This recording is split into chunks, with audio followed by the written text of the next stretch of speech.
even in the quietest cities, there are places that are whispered about after midnight. It was an old drainage tunnel under an abandoned factory. Local teenagers called it the Den of Shadows. They said you can't go in there after sunset, otherwise whoever's watching will follow you home. No one believed in this tale until people started disappearing. I was 17 when my friend Clara and I decided to dispel the myth. It all started with her older brother. The week before, he went to the tunnel with friends to shoot a video for TikTok. They came back without him. The police searched the tunnel, but found only his sneakers stuck in the grate. The official version is escape from home. But Clara knew her brother wasn't like that. We collected lanterns, a map, and a can of pepper spray. On the way, we bought a cheap EMF detector on eBay. Clara had read that ghosts create interference. I laughed until we went down into the tunnel. The dampness hit my face like a wet towel. Mold covered the walls, and water mixed with something oily squelched underfoot. After 5 minutes of walking, Clara found a battered notebook on the floor. Inside there are children's drawings, black men with 2 long arms, circled with a red marker. On the last page there is a trembling inscription: "He takes those who look into the dark." It's a joke. I tried to joke, but my voice cracked. The tunnel forked. We chose the left branch and came up against a grate. Beyond it was a room with mattresses, empty cans, and ropes tied to pipes. Clara's brother's earring was lying on the floor. "It's a trap," she whispered. "Someone." A light switch clicked somewhere behind them. The lights went out. We huddled together, pointing our lanterns into the darkness. The beam picked out a silhouette, a tall man in a black jumpsuit and a gas mask. He stood 10 meters away, not moving. "Hey!" I shouted. He jerked his head like a puppet and strode towards us. We ran. Lanterns jumped on the walls, blinding the eyes. Heavy footsteps could be heard behind him, not running, but the calm, measured gait of a predator confident in its prey. The tunnel was narrowing. We turned into a passage that wasn't on the map and came across a door. The rusty sign read, "Service exit." "It is forbidden." Clara hit the lock with a spray can, and the door gave way. Behind it is a staircase to the surface. "Hurry up." She pushed me forward. We jumped out into the wasteland behind the factory. There wasn't a soul around, only the wind was blowing debris across the ground. I turned around to slam the door and saw him standing downstairs with his head thrown back. The gas mask was now removed, but the face was hidden by a black mask with a slit for a mouth. "Run!" Clara screamed. We raced across the field, stumbling over rocks. A hoarse laugh could be heard behind him. When she was 100 meters from the street, Clara stumbled and fell. I pulled on her arm, but a second figure emerged from the darkness, a woman in the same mask, with a knife. "Dear birds," she growled, "you've woken up dinner." The woman lunged at Clara, but she jerked sharply to the side, and the blade pierced the air a centimeter from her neck. I grabbed a rock and threw it at the attacker. The blow landed on her shoulder, and she howled, dropping the knife. We rushed forward, legs buckling, lungs burning. There were screams behind us. They weren't running, but shouting after us, as if mocking us. We ran out onto the road, under the light of a street lamp. The neon of a gas station sign was flashing in the distance. I took out my phone, 2% charge. I dialed 911, but the connection was interrupted. Clara, limping, pointed to the truck at the factory gate. The driver was smoking by the open trunk. "Help me!" I shouted, waving my arms. The man turned around. The factory's logo flashed on his jumpsuit. He smiled too broadly. "Run!" Clara tugged at my sleeve. We turned into an alley littered with dumpsters. I heard a dog on a chain running around the fence. Clara jumped onto the tank lid and climbed over the fence. I followed her, tearing my jeans on the rusty wire. The dog snarled, but we pressed ourselves against the wall, merging into the shadows. A minute later, two men entered the alley, a man with a gas mask on his lower back and a woman rubbing her bruised shoulder. "Where are they?" "Stop it," she hissed. "They didn't go far. Check the garages." When their footsteps had died away, we climbed back over. Clara pulled her keys out of her pocket. Her brother always wore them on a keychain with an LED flashlight. Among the keys was a chip from the parent BMW. "The car's in the movie theater parking lot," she whispered. 5 minutes of running. We crept along the walls, crouching. The headlights of a passing car illuminated a man in overalls. He was standing in the middle of the street, slowly turning his head like a touch sensor. We ducked into a doorway and crawled through a broken window into an empty store.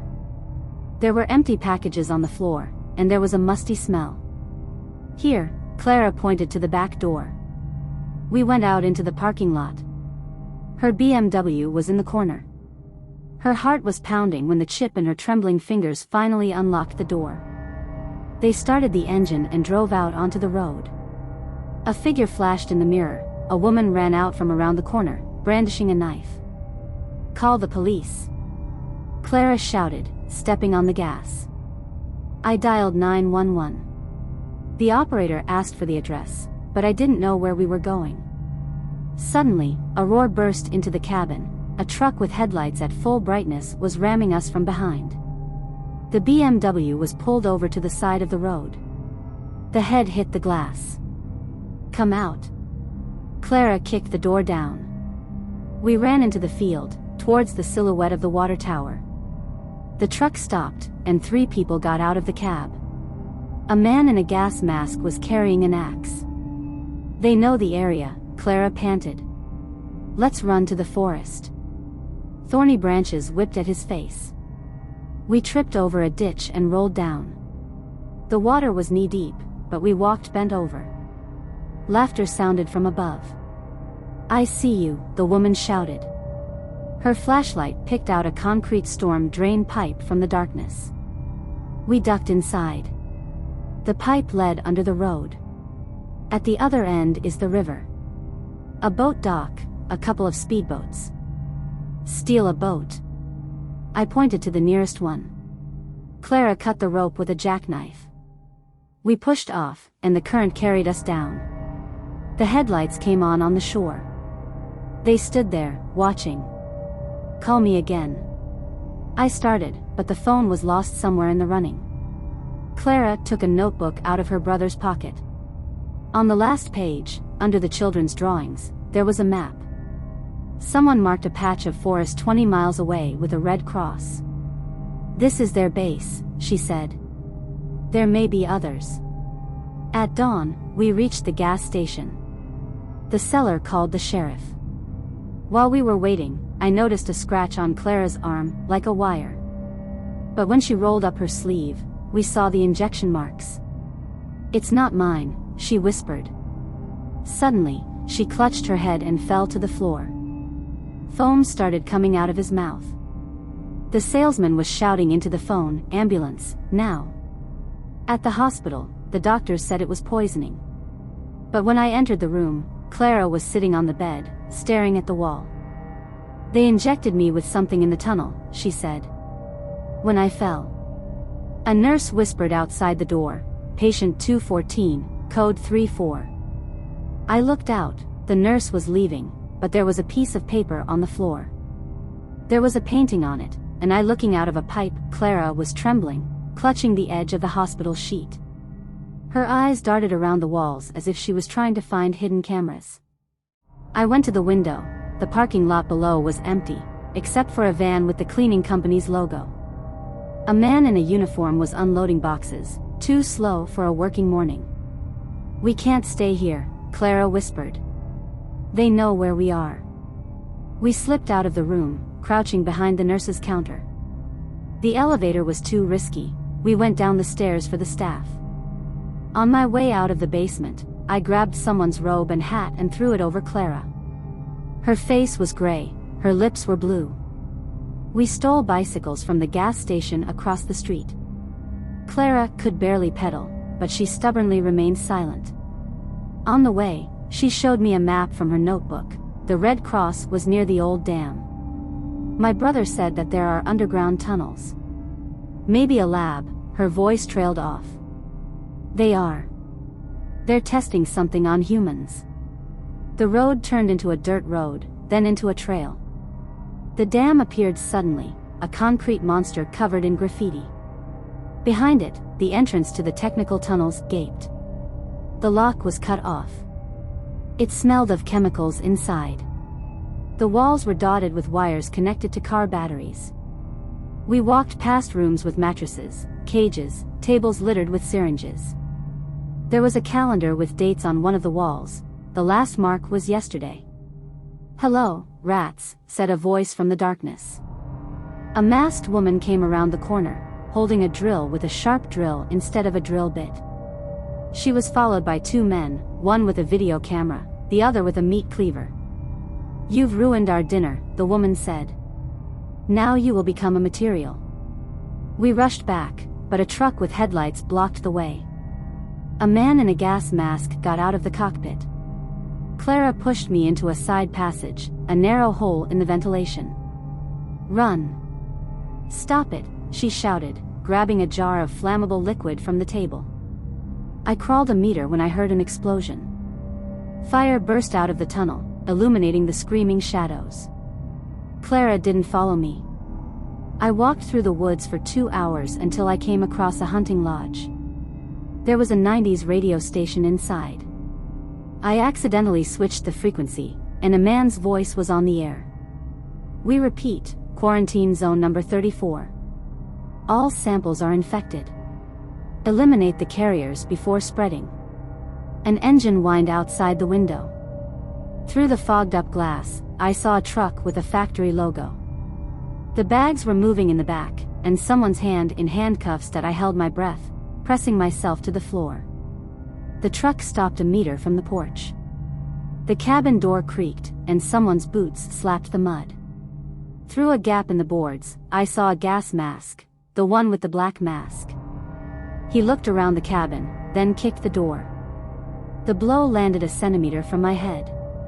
"There's no one here," the man muttered, turning to his partner. "Check the tracks by the river." When their footsteps had died away, I crawled over to the radio station. I found a folder marked Top Secret among the old papers on the table.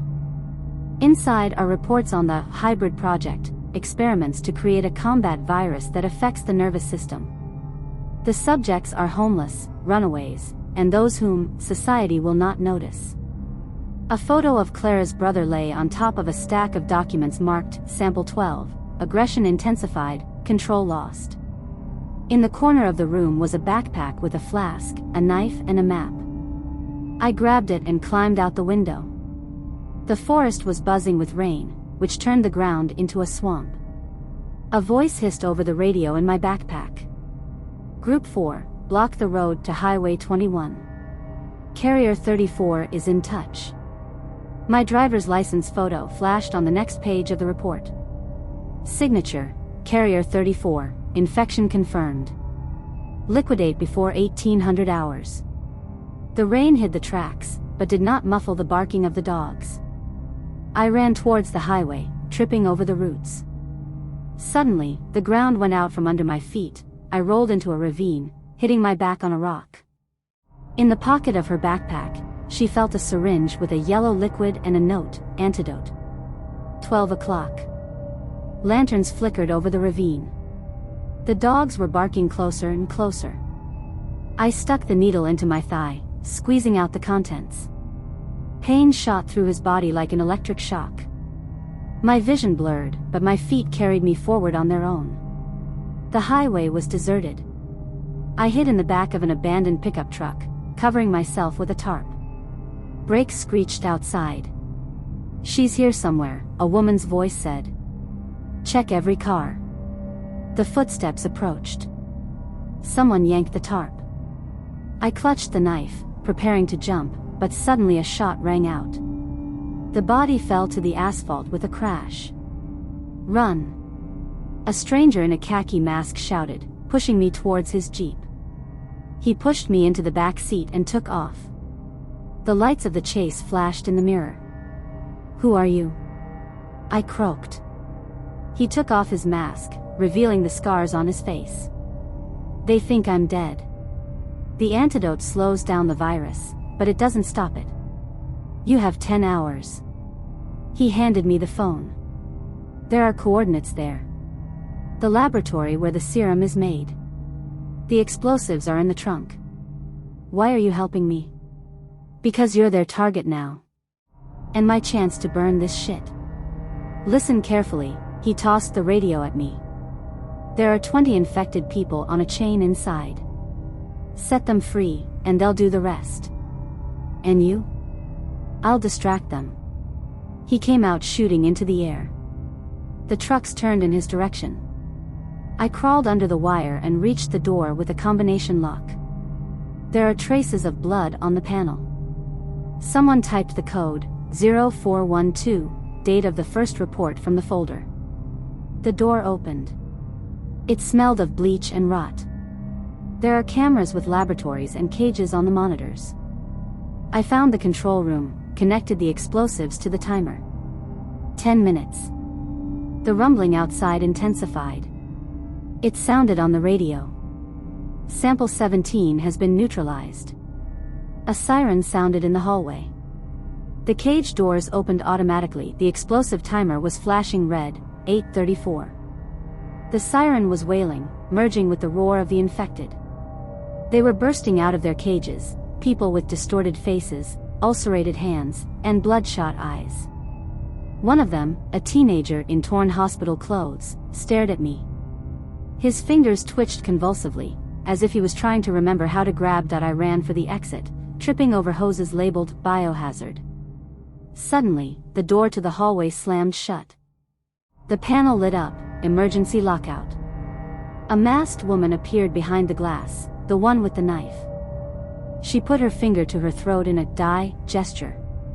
"Open it." I punched the armored glass. She turned on the valve on the wall. Yellow gas poured out of the ceiling. I pulled the edge of my sweater over my face and ran back. The infected were rushing down the corridor, knocking each other down. One of them crashed into the wall, breaking his arm, but not stopping. The jeep turned sharply into a clearing. Ahead, behind the barbed wire, was a bunker. "There are no innocents." He laughed, bleeding profusely. "Do you already feel how he is changing you? Rounded corners of conscience. Pragmatism of the highest order." A bullet from his pistol penetrated the nitrogen tank. Fog filled the room. I ran outside, where the crowd was photographing the black smoke from the ventilation. No one noticed how I disappeared among them. In the dead man's pocket was a key card with the logo of the pharmaceutical corporation and the address of the warehouse. The phone vibrated, a new message from an unknown number. "They know you're here. Run. But remember, the further you go, the more you become them." I looked at my reflection in the window. The woman with my face was smiling at me with a different, too sharp expression. That I entered the warehouse under the cover of the night.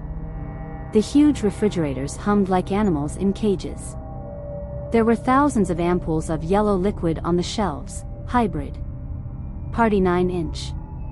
A warning was flashing on the monitor at the entrance, spraying at 2 hours and 15 minutes. The key card opened the server room.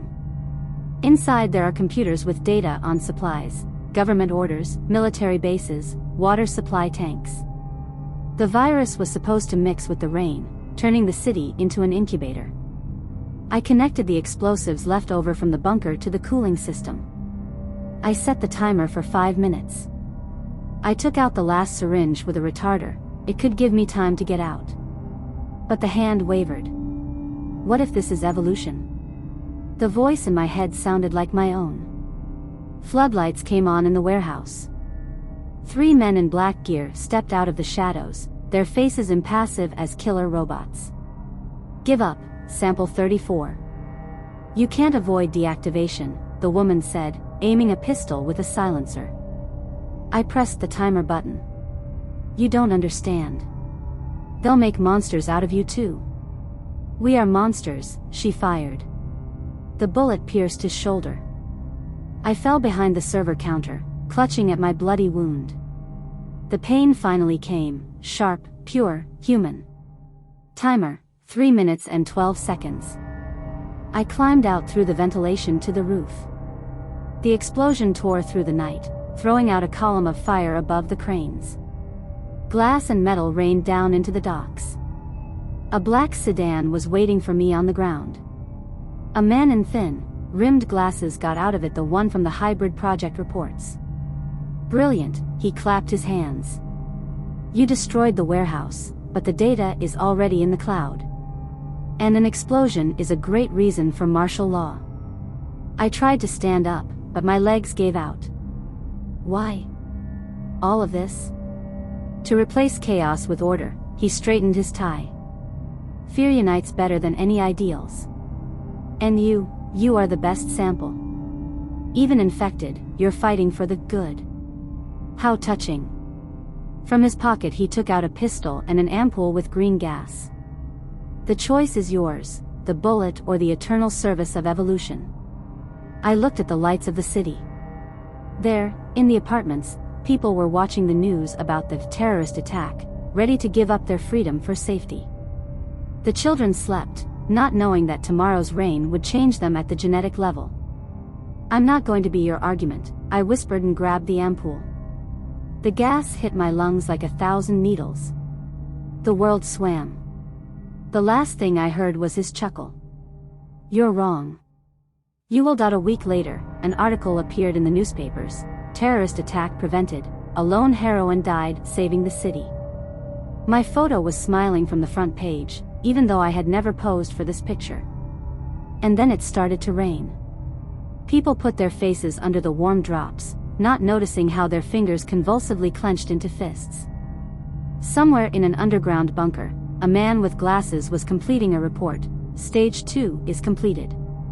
We're starting the selection process. But this is not my story anymore. The house on Church Street seemed perfect. Fresh paint, new fence, neighbors waving across the lawn every morning. We bought it after the death of Grandma Laura, who bequeathed it to the only grandson who won't forget her cherry pies. Everything was fine for the first few weeks, until we heard a knock on the wall. Not mouse, heavy, rhythmic, as if someone was punching from the inside. Dad said it was pipes, but when he climbed into the basement, he found a door. Concreted. The old boiler room, Mr. Gray, the neighbor, flicked a flashlight at the rusty lock. It was closed back in the 90s. But that night the knock came again. This time from above. Mom, usually calm, suddenly forbade me to enter the attic. Her hands were shaking as she locked the door.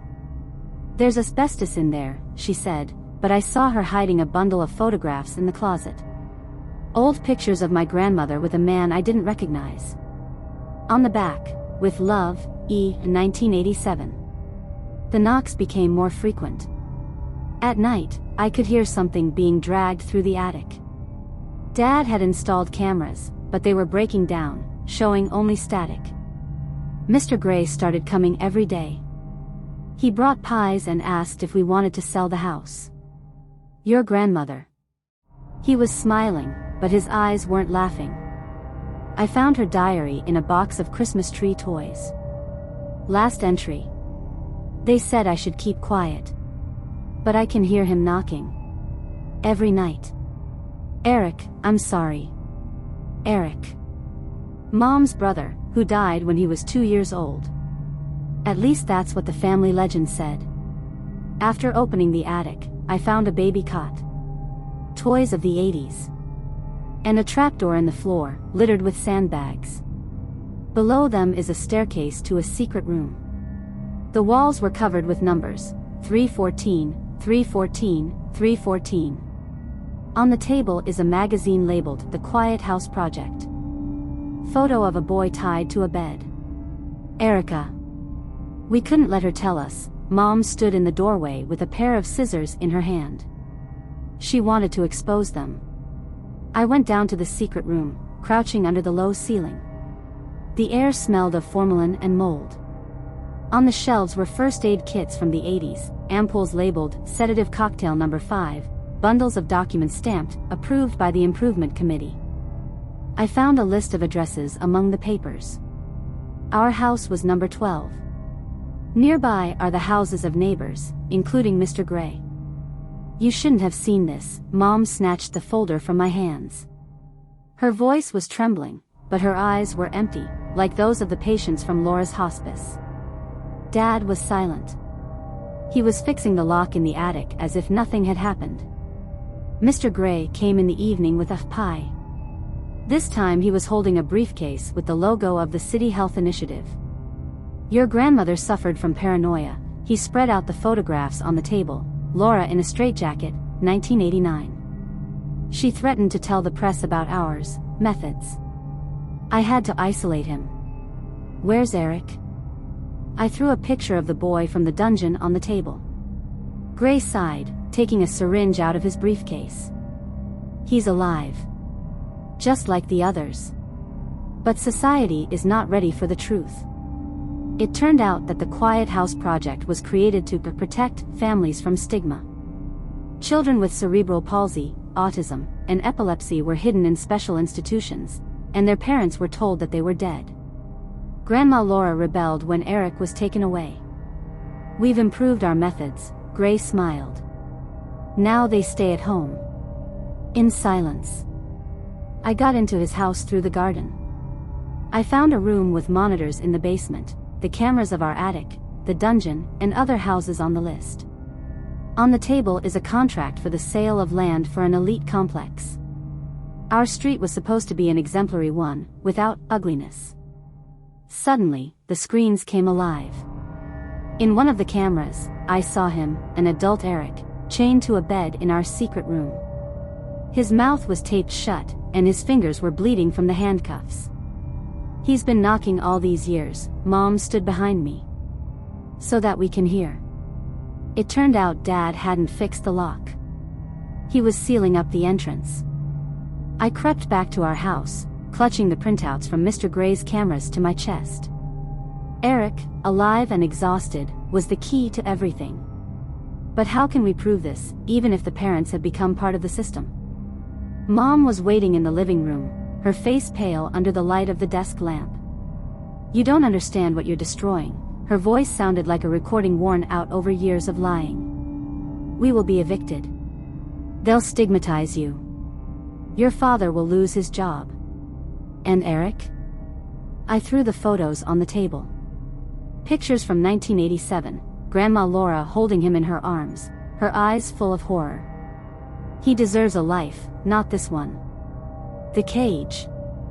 Dad came down from the attic, his hands covered in cement dust.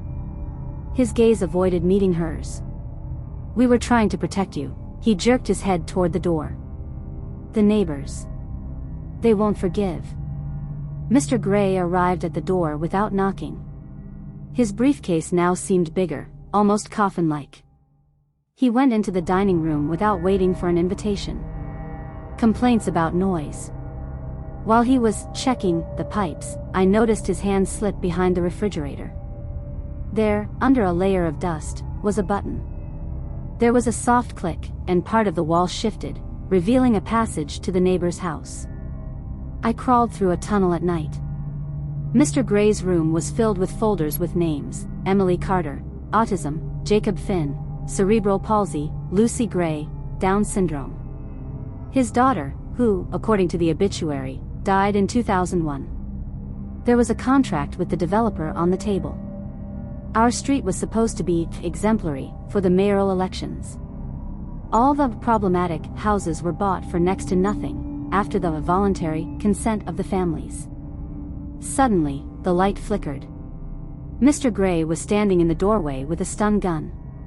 Your grandmother was also rummaging in the wrong business. He stepped on Eric's photo. Do you want to join her? I rushed to the tunnel, but my parents were already blocking the exit.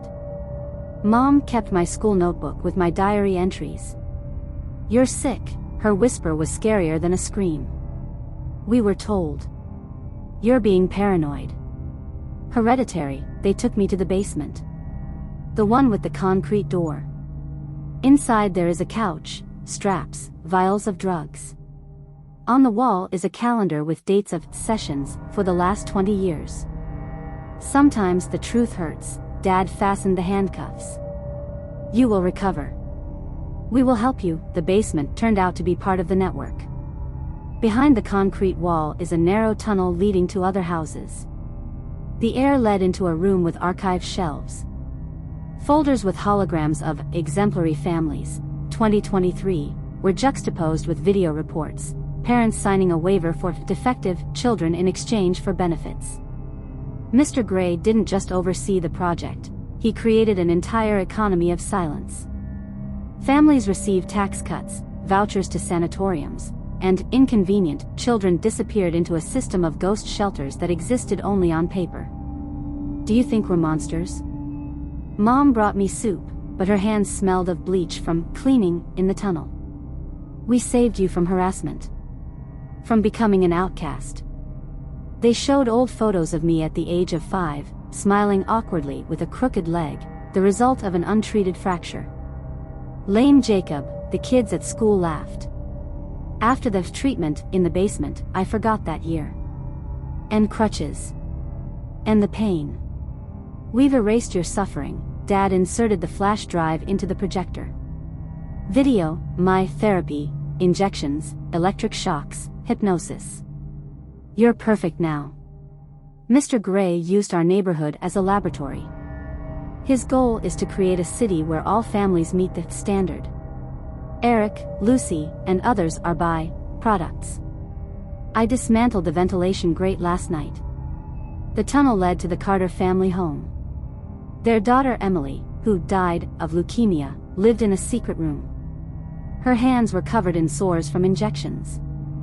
They're testing drugs on us, she whispered, handing over the note. Save us. Block 7-inch. When I returned, I found a marked map of the city in the archive. Block 7 is an old school that has been converted into a clinic. They kept teenagers there who couldn't be fixed. Mr. Gray caught me this morning with the evidence. You're as stubborn as Laura. He put the house sale agreement on the table. If you sign it, we'll release Eric. If not, join him. The parents watched in silence. Mom was crying, but she didn't interrupt. You sold Grandma? I pointed my finger at the line of the 1989 agreement. Her name was under the consent form for lifelong care. Dad turned away. The answer was the creak of the door as Eric was ushered into the basement. His eyes were empty, and there was a scar on his neck from a tracheostomy. He's not talking. He doesn't think. Simply. Mr. Gray stroked Eric's head like a dog. The choice is yours that I didn't sign the contract. Instead, he grabbed the map of Block 7 and ran outside, while Mr. Gray yelled at his parents to control their brat. Emily Carter was waiting around the corner, her face hidden by her hood. There's a witness at the school, she shoved the recorder at me. Recordings of the mayor's voice discussing the disposal of marriage with Gray. But he won't come out on his own. Block 7 turned out to be a fortress, cameras on every pillar, patrols with dogs. We made our way through the sewers, the stench of which ate into our skin. There are rows of beds in the basement of the school. Children with IVs, their hands tied to the handrails. There are signs above each bed, side effect. Suitable for phase 2. They're testing vaccines, Emily pointed to the refrigerators with test tubes. They use us like lab rats. The witness, a boy of about 10 with a scar on his cheek, was shivering under a blanket. They come at night. They take blood. He grabbed my sleeve. If you cry, they electrocute you. I took out my phone to take a video, but the screen went blank. The signal was silenced. Mr. Gray appeared at the door with a guard. Naive, he nodded at Emily. Her sister died last month. From complications. Emily rushed at him, but the guard hit her with a taser. Her body shook on the wet floor. The choice is simple. Gray held out the contract again. You sign it, they'll get painkillers. No, let's start with her. The parents entered the basement. Mom was holding a syringe with a clear liquid. We didn't want to, her voice sounded like a sod, off record. But they showed the video. You broke your leg on purpose. To shame us. It turned out that Gray had been keeping a dossier on every family for decades: childish tantrums, deuces at school, drunken teenage parties. Anything that could disgrace the area.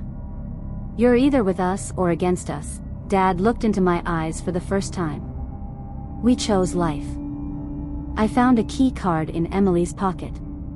Label, Lab 3. Emergency access. There. Their server room, she whispered, fainting. Evidence. I ran down the hallway, knocking down a guard with a fire extinguisher. Lab 3 was filled with hard drives. On the screens are lists of decommissioned, Eric, Emily, dozens of others. The files marked export were sent to medical corporations. Gray burst in with a gun. You will destroy the lives of thousands. He was aiming at my chest. For what? A handful of freaks? A video popped up on the screen. My parents were signing my consent for therapy. The date is tomorrow. I hit Gray with an archived hard drive. The metal bit into his temple, and blood splattered onto the servers. The guards opened fire, and bullets shattered the evidence screens. The data was dying in sparks, but I managed to upload a copy to the stolen key card. The parents were standing in the doorway, syringes in their hands. Mom was crying, but she was getting closer. We can't let you go, Dad grabbed me by the throat. You know too much. Eric suddenly screamed. His hoarse roar echoed through the hallway. He was banging his head against the wall, ripping out a tracheostomy. Blood, slime, rage, it distracted the guards. I broke free and rushed to the exit. They chased me, shooting at me. The bullet broke through the window, the fragments dug into his arm. Unit 7 was on fire. The children, who could, climbed out through the windows. Emily was dragging a 10-year-old witness, her face burned. The police. Someone screamed. But they weren't cops. Black vans with the Crisis Management logo disembarked masked men. They were grabbing the fugitives, injecting sedatives. I hid in the trash can, watching through the crack. Eric was being dragged to the van. He bit the guard's arm and pulled away. His body was hit by Gray's car, who survived by bandaging his head with a bloody handkerchief. No one will believe you, he kicked Eric's corpse. You're just a kid with a fake flash drive. USB flash drive. It was in my pocket. But Gray didn't know that I had sent a copy to the cloud via the school's Wi-Fi. Password, Laura 1987. At home, under the sink, I found the key to Grandma's safe. It contains her diaries, Eric's photo, and a letter to the prosecutor's office in 1991. All marks, rejected for lack of evidence. The next morning, I went to a news website. The video from Block 7 has already been trending. Comments on, montage, where is the child actor? Gray is the hero who cleanses the city. But some believed it. Moms from neighboring districts called, asking about the school. Emily's father brought me her body. She died of an overdose, which was injected into her by the rescuers. Mr. Gray has put me on the wanted list for arson and libel. The parents gave an interview. He's mentally ill. We tried to help. I escaped in a refugee truck from Block 7. In my pocket I have a flash drive, a letter from my grandmother, and a photo of Eric. The next target is the headquarters of Crisis Management. The original contracts are stored there. But on the way, I noticed a rash on my arm. Purple spots, like Laura's. I hit Gray with an archived hard drive. The metal bit into his temple, and blood splattered onto the servers. The guards opened fire, and bullets shattered the evidence screens. The data was dying in sparks, but I managed to upload a copy to the stolen key card. The parents were standing in the doorway, syringes in their hands. Mom was crying, but she was getting closer. "We can't let you go," Dad grabbed me by the throat. "You know too much." Eric suddenly screamed. His hoarse roar echoed through the hallway. He was banging his head against the wall, ripping out a tracheostomy. Blood, slime, rage, it distracted the guards. I broke free and rushed to the exit. They chased me, shooting at me. The bullet broke through the window, the fragments dug into his arm. Unit 7 was on fire. The children, who could, climbed out through the windows. Emily was dragging a 10-year-old witness, her face burned. The police. Someone screamed. But they weren't cops. Black vans with the Crisis Management logo disembarked masked men. They were grabbing the fugitives, injecting sedatives. I hid in the trash can, watching through the crack. Eric was being dragged to the van. He bit the guard's arm and pulled away. His body was hit by Gray's car, who survived by bandaging his head with a bloody handkerchief. "No one will believe you," he kicked Eric's corpse. "You're just a kid with a fake flash drive." USB flash drive. It was in my pocket. But Gray didn't know that I had sent a copy to the cloud via the school's Wi-Fi. Password, Laura 1987. At home, under the sink, I found the key to Grandma's safe. It contains her diaries, Eric's photo, and a letter to the prosecutor's office in 1991. All marks rejected for lack of evidence. The next morning, I went to a news website. The video from Block 7 has already been trending. Comments on montage, where is the child actor? Gray is the hero who cleanses the city. But some believed it. Moms from neighboring districts called, asking about the school. Emily's father brought me her body. She died of an overdose, which was injected into her by the rescuers. Mr. Gray has put me on the wanted list for arson and libel. The parents gave an interview. He's mentally ill. We tried to help. I escaped in a refugee truck from Block 7. In my pocket I have a flash drive, a letter from my grandmother, and a photo of Eric. The next target is the headquarters of Crisis Management. The original contracts are stored there. But on the way, I noticed a rash on my arm. Purple spots, like Laura's. The city received the Safest Neighborhood of the Year award. Mr. Gray gave an interview about defeating fake news. In the new school, on the site of Block 7, there is a sign, "The best students study here." And in the basement, behind soundproof walls, John Doe is knocking. Sample 45F. He writes letters to a non-existent grandmother. Sometimes he tears his veins to check if they are blue. He's being treated. They're improving it. Soon he'll forget even knocking. The bus started moving, its engine emitting a low hum that echoed off the concrete walls of the bus station. The interior smelled like a mixture of cheap disinfectant, sweat, and old seat upholstery. The passengers sat down in their seats. Someone was looking out of the cloudy windows, someone was staring at the phone, and someone just closed their eyes, hoping to sleep through the long journey. The driver, an elderly man with greasy hair and tired eyes, made a short announcement through the speaker: "Keep your bags with you.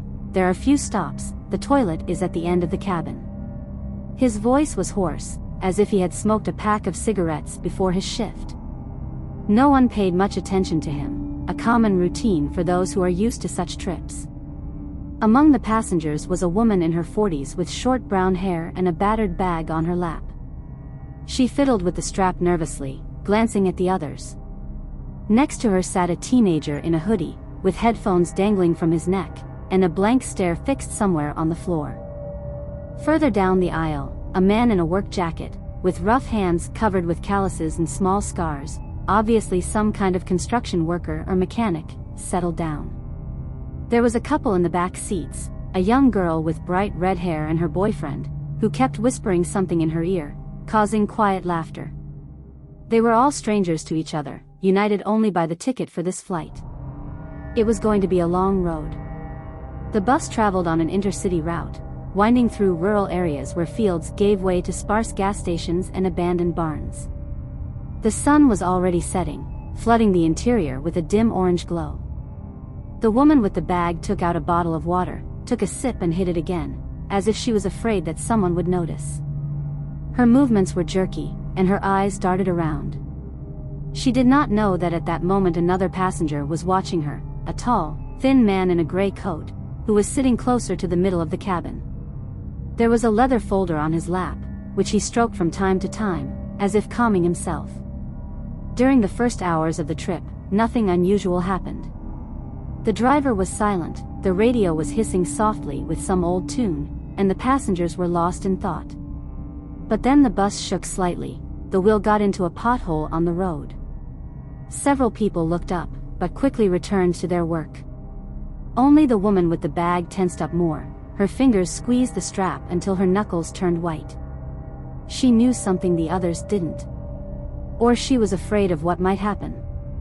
A little later, when dusk had gathered outside the windows, a teenager in a hoodie got up and went to the toilet at the end of the salon. As he passed by, he accidentally elbowed a woman's bag. She jerked violently, almost dropping it, and shot the guy a look full of suspicion. "I'm sorry," he muttered, not even turning around. She didn't answer, just hugged the bag closer to her. At that moment, the man in the gray coat leaned forward slightly, his eyes narrowed, as if he was trying to see what exactly she was guarding. Meanwhile, the driver turned onto a narrow road surrounded by dense forest. The headlights picked out the bare branches of trees from the darkness, which seemed like clawed hands reaching for the bus. One of the passengers, an elderly man with a cane, muttered something about this being the wrong route, but no one heard him. The driver turned on the high beam, and the beam illuminated a rusty signpost, half hidden by bushes. The inscription on it had been erased by time, but the direction pointed somewhere deep into the forest. The bus slowed down, and the first anxious whisper was heard in the cabin. The girl with red hair turned to her boyfriend. "Is this okay? Where are we even?" He shrugged his shoulders, but there was uncertainty in his voice. "It's probably some kind of detour." However, the tension began to grow. A man in a work jacket got up and approached the driver, tapping on the partition. "Hey, buddy, where are we going? This is not the right road." The driver didn't answer, just tightened his grip on the steering wheel. His face looked strange in the rearview mirror, his lips were pursed up, and his eyes glittered like a man who was hiding something. A few minutes later, the bus stopped. Not at a gas station, not at the curb, just in the middle of a forest road. The engine stalled, and silence fell, broken only by the creaking of seats and the rustle of clothes. The driver slowly turned to the passengers, his voice lower and sharper now. "A small breakdown. I'll figure it out now." He took the flashlight from under the seat and went out, leaving the door open. Cold air rushed into the cabin, bringing with it the smell of dampness and pine needles. The woman with the bag shifted in place, her breathing became ragged. The teenager returned from the toilet and sat down, glancing at the open door. What the hell? Did he leave us here or something? The man in the gray coat was silent, but his fingers tightened on the folder. And then there was a sound, not the driver's footsteps, but something else. The crunching of branches, heavy breathing, as if someone or something was moving in the forest nearby. The passengers exchanged glances, and at that moment it became clear, this trip will not be an ordinary one.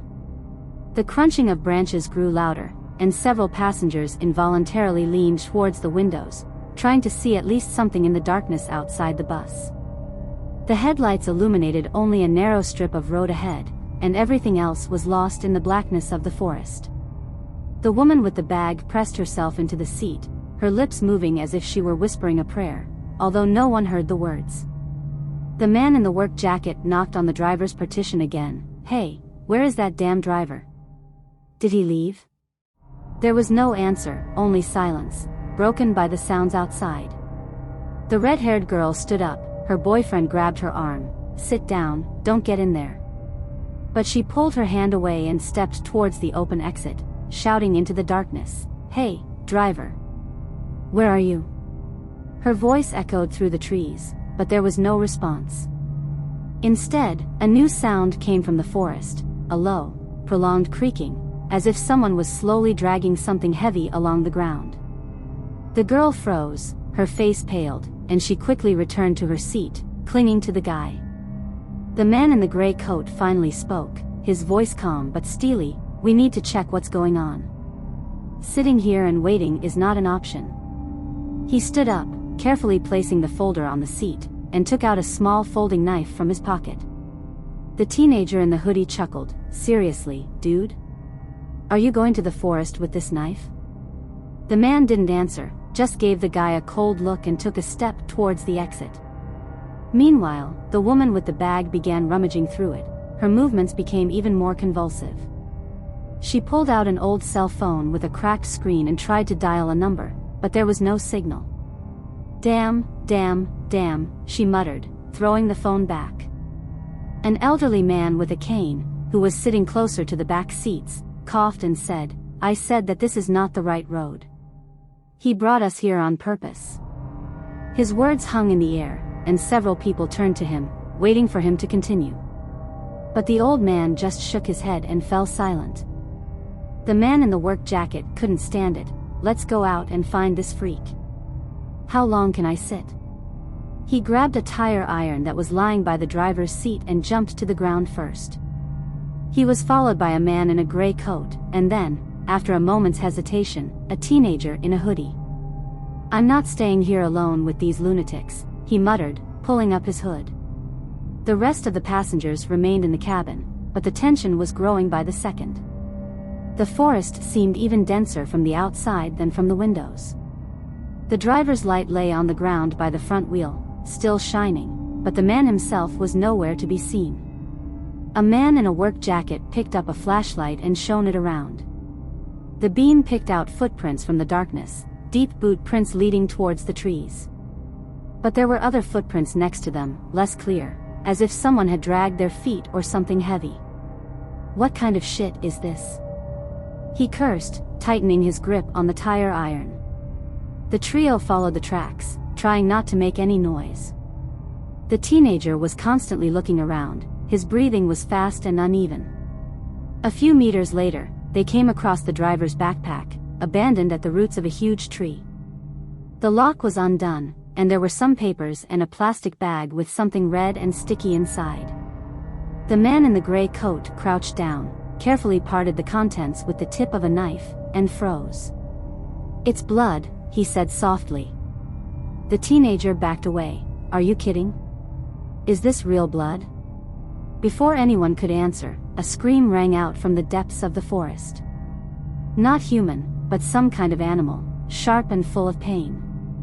The man in the work jacket swore and picked up the tire iron. "Whoever it is, I'll smash his head in." They moved on, although the teenager clearly wanted to return. The tracks led to a small clearing where the grass was flattened, and in the center was a piece of cloth, a piece of the driver's uniform jacket soaked in something dark. At that moment, the bus started to panic. The woman with the bag suddenly jumped up and screamed, "We're all going to die here. You don't understand what he did." The red-haired girl tried to calm her down, but she broke away and rushed to the exit, almost knocking down the old man with a cane. Her bag fell, and things fell out of it: clothes, a wad of money wrapped in cellophane, and several photos. One of them showed a bus driver standing next to a man in a military uniform. They were both smiling, but the background was blurred, just a field and a piece of fence. The red-haired girl's boyfriend picked up the photo and frowned. "Is that our driver? Who is this woman anyway?" The woman had already run outside, her screams fading into the forest. The old man with the cane slowly stood up. "She knows more than she's letting on." He nodded at the empty driver's seat, and there was dead silence in the cabin. Meanwhile, the group outside came across something even more terrifying. Beyond the clearing, a ravine began, and below, in the light of a lantern, they saw a body. It was the driver, or what was left of him. His chest was torn open, as if someone had grabbed his ribs and twisted them out. His face was frozen in a grimace of horror, his eyes wide open, and his mouth twisted in a silent scream. The teenager turned away and immediately vomited, falling to his knees. The man in the work jacket exhaled. It wasn't an animal that did this. The man in the gray coat silently examined the body, then noticed something to the side, a metallic sheen. He walked over and picked up a rusty hook tied to a piece of rope, stained with blood. "It's not an accident," he finally said. "Someone is hunting. And not just at him." At that moment, new sounds were heard from the forest, footsteps, heavy and confident, approaching the clearing. The man in the work jacket turned around, holding the tire iron in front of him. "Come out, you beast, I'm not afraid of you." But what came out from behind the trees silenced him. It was a man, tall, in shabby clothes, with his face hidden under a dirty cloth tied around his head. In his hands he held a long metal rod, the end of which was bent into a rough hook. There was a trail of blood behind him, and pieces of what looked like human skin hung from his belt. The teenager screamed and started to run, but tripped over a root and fell to the ground. A man in a gray coat stepped forward, raising a knife. "Who are you?" The stranger didn't answer, just tilted his head as if listening. On the bus, the panic reached its peak. The woman with the bag returned. Her clothes were torn, and her hands were covered with dirt and blood. She stumbled into the salon, panting, "He's coming. He's coming for us." The red-haired girl screamed. Her boyfriend tried to barricade the door with bags, but it was useless. The old man with the cane stood up and slowly walked towards the exit. "It's useless to run. He knows where we are." His calmness only increased the terror of the others. A hoarse scream rang out from outside. It was the voice of a teenager. Then there was silence, interrupted only by the sound of footsteps getting closer and closer to the bus. The lamp by the wheel went out, and the interior was plunged into darkness. The woman with the bag fell to her knees, whispering, "It's my fault, my fault." And then the bus door shook with a powerful impact. The impact on the bus door was so strong that the metal bent inwards, leaving a fist-sized dent. The passengers screamed almost simultaneously, their voices mixed into a chaotic hum. The red-haired girl clung to her boyfriend, her nails dug into his arm so that drops of blood appeared. Do something," she screamed, but he just stared at the door, his face as white as chalk. The second blow came almost immediately, and the hinges of the door creaked pitifully, ready to snap off. A woman with a bag was sitting on the floor with her head in her hands. Her hair was matted with sweat and dirt, and blood was flowing from a torn sleeve, not a deep wound, but enough to leave stains on the upholstery. "I knew he would find me," she muttered, her voice trembling, but there was something else in it, not just fear, but a mixture of guilt and doom. An old man with a cane stood at the aisle, leaning on a stick, and looked at the door with frightening calmness. "He won't stop," he said softly, almost to himself. "He never stops." Outside, the sound of metal scraping on asphalt could be heard, the same rod with a hook that the stranger was dragging behind him. Heavy footsteps approached, and his silhouette appeared through the cloudy glass of the door, tall, slightly hunched, with long arms that seemed unnaturally relaxed. The passengers held their breath, but the silence was broken by the scream of a teenager somewhere in the forest, weak, choking, full of pain. He was alive, but clearly not okay. At that moment, the red-haired girl's boyfriend snapped. He grabbed the bag and threw it at the door, as if that would make a difference. "We have to fight. We can't just sit here." "Stop it," he shouted, his voice cracking with tension. But no one moved. The woman with the bag raised her head, her eyes were empty. "You don't understand. This is not a fight. This is payback." Her words hung in the air, and the old man nodded as if in agreement. The third blow tore the door off its hinges. She crashed to the ground with a deafening crash, and cold air rushed into the cabin, mixed with the smell of blood and dampness. The stranger stepped inside. His face was still covered with a dirty cloth, but now it was clear that it was not a mask, but something like a bandage soaked in something dark and sticky. In his right hand he held a rod, and in his left, a bloody piece of cloth that used to be part of the teenager's jacket. He took his time, just stood and looked at the passengers, tilting his head first one way, then the other, as if choosing. The red-haired girl screamed and tried to get under the seat, but her boyfriend grabbed her by the shoulders. "Run!" Through the back door. He pushed her towards the emergency exit, but the glass was jammed and the handle wouldn't budge.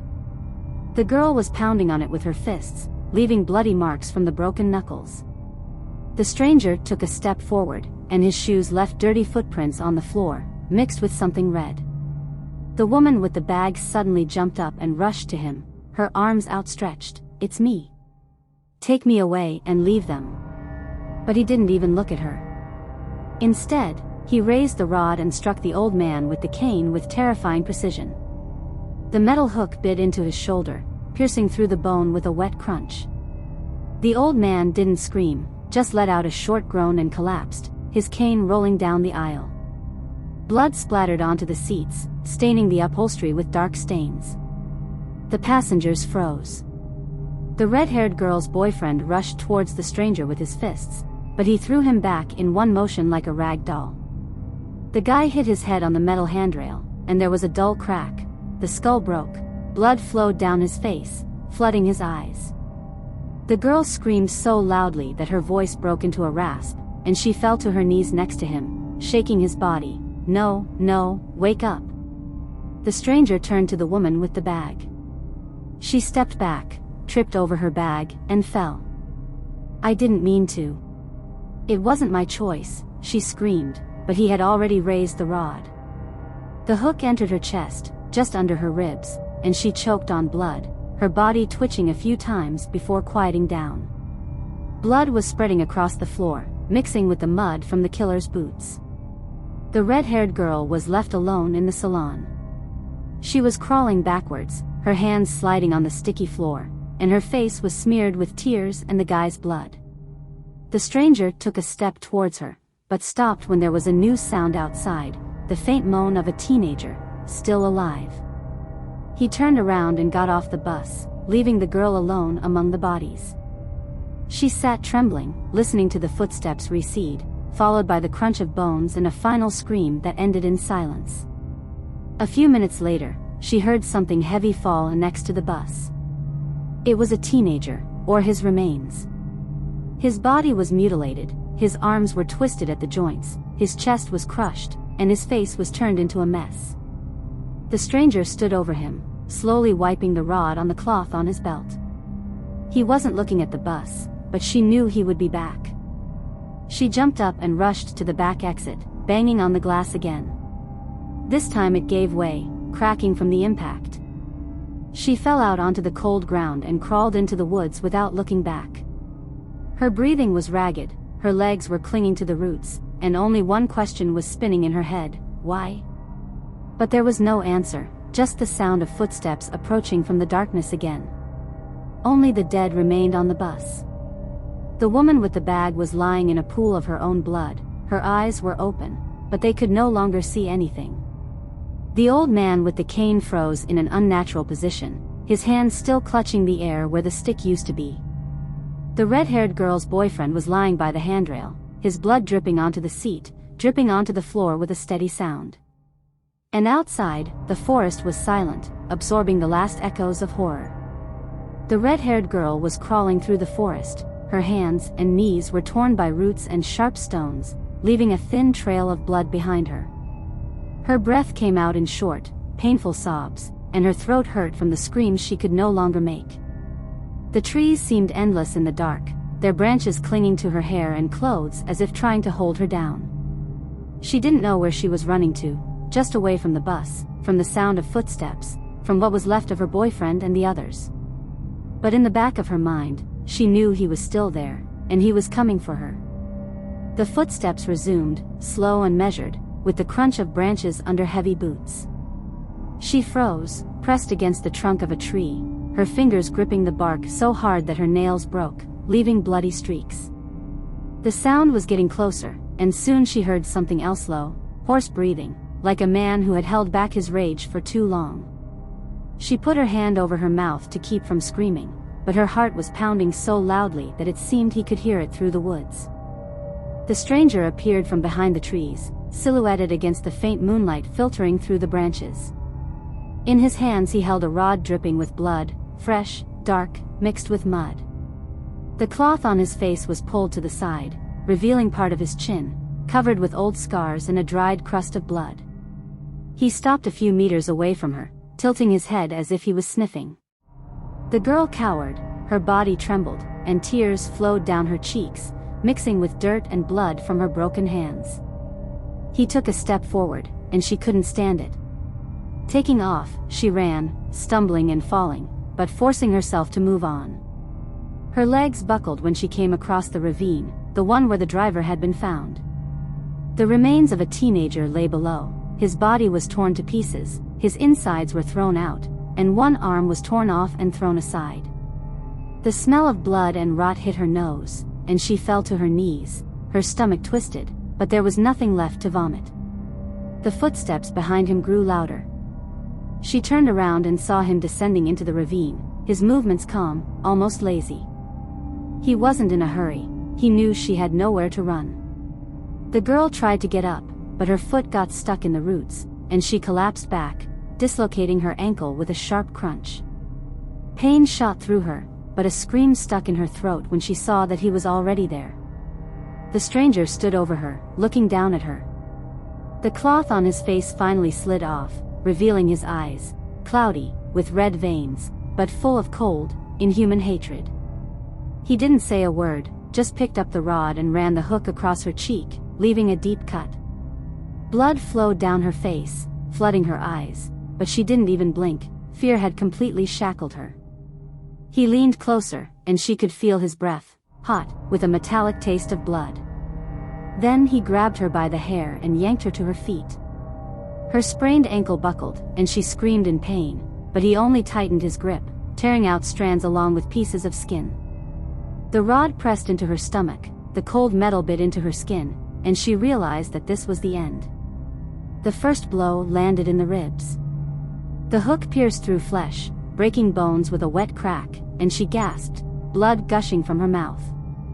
He didn't stop. The second blow tore open her side, turning her insides out. She fell, her body twitching in agony, and he continued to beat her, methodically and mercilessly, until her screams turned into wheezes and then into silence. Blood spilled onto the ground, mixing with the dirt, and her red hair spread across the grass like a fiery spot in the dark. When it was over, he straightened up, wiped the rod on her clothes, and slowly walked back to the bus. There, among the bodies, he stopped and took out a small notebook from his pocket, stained with blood and dirt. He opened it and ran his finger down the list of names, crossing out the last one. Then he dropped the notebook on the floor, next to the body of the woman with the bag, and went outside. In the morning, the bus was found by local hunters. It was quiet inside, except for the flies buzzing over the pools of blood. The bodies lay where they had been left, the driver in the ravine, an old man with a punctured shoulder, a guy with a fractured skull, a woman with a torn chest. The teenager was torn to pieces, and the red-haired girl remained in the forest. Her body was found a few meters from the ravine, mutilated beyond recognition.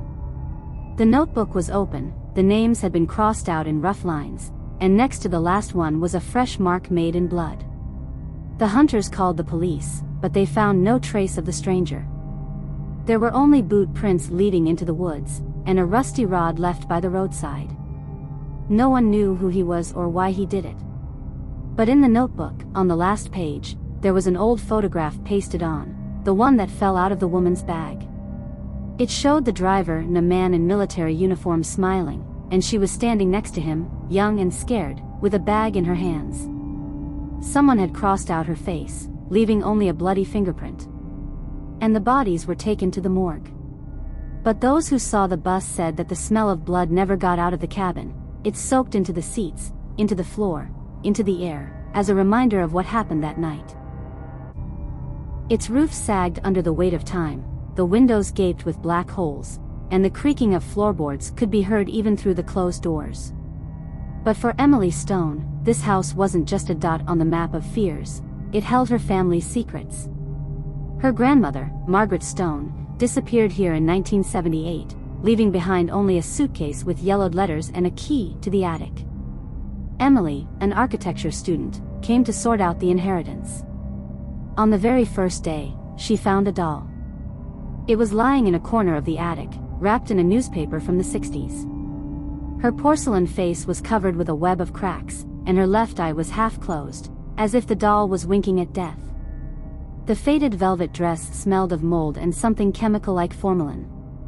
But the strangest thing was the mechanism. Under the fabric, Emily felt a metal frame, and in the back she found a panel with a tiny lock. In the evening, over a cup of coffee, she studied her grandmother's letters. In one of them, dated 1965, Margaret wrote about the Lot Project, an experiment to create an ideal witness. Doctors, engineers, and dolls were mentioned. They built cameras into them, the handwriting trembled, to keep an eye on us. The next morning, Emily opened the panel on the doll's back. Inside, among the gears and wires, was a mini DV cassette. The film was labeled, Test 12. The target is Margaret Stone. The footage on the film was shaking, as if the cameraman was laughing. On the screen, a young Margaret was sitting in an armchair with a doll on her lap. The voiceover asked, "What do you see?" She asks. "It's moving," Margaret whispered. The doll turned its head. Abruptly, with a snap of the joints, Emily dropped the camera. A chill ran down her spine. In the corner of the room, on a shelf, the same doll was now looking at her with both eyes. The investigation led her to the closed archive of the psychiatric clinic Ridgeview. Dr. Lotta, the head of the project, treated patients for hallucinations in the 70s by implanting microchips in them and making them believe that dolls were their friends. Margaret was one of the first to figure out the truth. The dolls transmitted data, and the treatment erased memory. That night, Emily woke up to a creaking sound. The doll was sitting on a chair by her bed, and her mechanical hand was clutching a pair of scissors. The words, "She's still watching," were written in blood on the wall. Emily rushed to the door, but it slammed shut with a thud. The lock seemed to work by itself. She pressed her back against the wall, trying to catch her breath. The doll did not move, but its glassy gaze was fixed directly on her. The scissors in her hand glittered under the moonlight shining through the curtains. Suddenly, a buzzing sound was heard in the silence. Emily noticed that the panel on the doll's back was slightly ajar, and a red LED flashed inside. The transmitter flashed through my mind. She remembered the records about the microchips and realized that the doll does not act autonomously. Someone is controlling it. Now. Grabbing a heavy book from the shelf, Emily threw it at the doll. It fell to the floor, the scissors clattered on the parquet. At that moment, the door swung open. Emily ran out into the hallway, grabbing the tape and the letters. A photo she found in the Ridgeview archive was burning in her jeans pocket, a group of doctors in gas masks, next to boxes full of similar dolls. On the back was written, Stage 3. Control over the subject. Emily drove to the abandoned Ridgeview Clinic building, hidden in the woods outside the city. The building looked like a bunker, concrete walls without windows, a door with a combination lock. Using drawings from her grandmother's letters, she discovered a ventilation shaft leading inside. The laboratory was mothballed, but not destroyed. Tables with tools, wires, and dozens of disassembled dolls. A screensaver flickered on the monitor from the 70s. Lotta X surveillance system is active. Emily found a journal with notes. It turned out that the project wasn't just following, it was modifying reality. The patients were implanted with chips that caused hallucinations, and the dolls corrected their behavior, pushing them to make the right decisions. Margaret tried to destroy the signal generator hidden in the house, but she was stopped. Suddenly, Emily heard footsteps. She hid behind a closet, watching as a man in a protective suit entered the room. He connected a USB flash drive to the terminal and started downloading data. He had a badge around his neck with the logo of TerraSafe Industries, a company building a new neighborhood on the site of the old city. After returning home, Emily Googled the company. TerraSafe specialized in the rehabilitation of criminal areas. All the articles mentioned the strange accidents of those who refused to sell their houses. At night, her laptop turned on by itself. A chat window appeared on the screen. "Stop digging. They'll kill you like Margaret did." The message was erased after a second. Emily noticed that the laptop's camera was active. In the attic, she found a signal generator, a metal ball with antennas embedded in the wall. Grandma tried to pull it out, leaving scratches. Emily connected the device to the power bank. A map with hundreds of dots appeared on the screen. The chips were still working in people whose families lived here in the 60s. Emily decided to turn to Michael, a hacker friend. On the way to his neighborhood, she noticed a white van with no license plates. The radio in the car crackled. "Malfunction in Sector 4. Neutralize the source." Michael disassembled the generator and found out that the signal can be overwritten, but this requires access to the TerraSafe server. Suddenly, a smoke bomb flew through the window. Masked men rushed in and tied Michael up, but Emily managed to jump out the fire exit. She ran through the construction site of the new neighborhood. The skeletons of houses towered around, and on the wall of one of them hung a poster, "Your safe future." Suddenly, a miniature excavator doll emerged from the ground, but with a saw instead of a hand. The machine chased after her, cutting out chunks of concrete. Emily hid in a pipe until the car hit the wall, sparking the wiring. Emily, hiding in a narrow drainage pipe, heard the mechanism of the doll excavator die down, sparking the last discharges. Her hands were shaking as she took out a smartphone with a cracked screen. A marker pulsed on the construction site map, an abandoned water tower, marked in her grandmother's drawings as a backup communications hub. The ruined tower building smelled of ozone and rust. Behind a peeling paint panel, Emily found a 1980s server rack that had been upgraded with modern repeaters. The wires led to a satellite dish on the roof. Apparently, the firmware for the chips of the Lotta project was updated here. A warning flashed on the monitor: activation of Stage 4, synchronization of the residential area. Gasping for air, Emily plugged into the port the device she'd found at Michael's, a bug with an autonomous AI for hacking. The screen went blank, then blinked red. A quantum encryption system has been detected. Physical access to the TerraSafe main terminal is required to intercept the controls. The shadows of the headlights illuminated the wall. A white van. Emily, pressed against a concrete column, saw two technicians in jackets with the company's logo loading server blocks into the car. "After tomorrow's rally, the mayor will sign the deal," said the blonde man with the scar on his cheek. "And these relics will go into the oven." My phone vibrated in my pocket, an unknown number. A voice with a synthesized timbre: "Your friend is alive. If you want to save him, find Dr. Ransom. 2417 Blackstone Avenue. You have 12 hours. House 2417 turned out to be a hospice.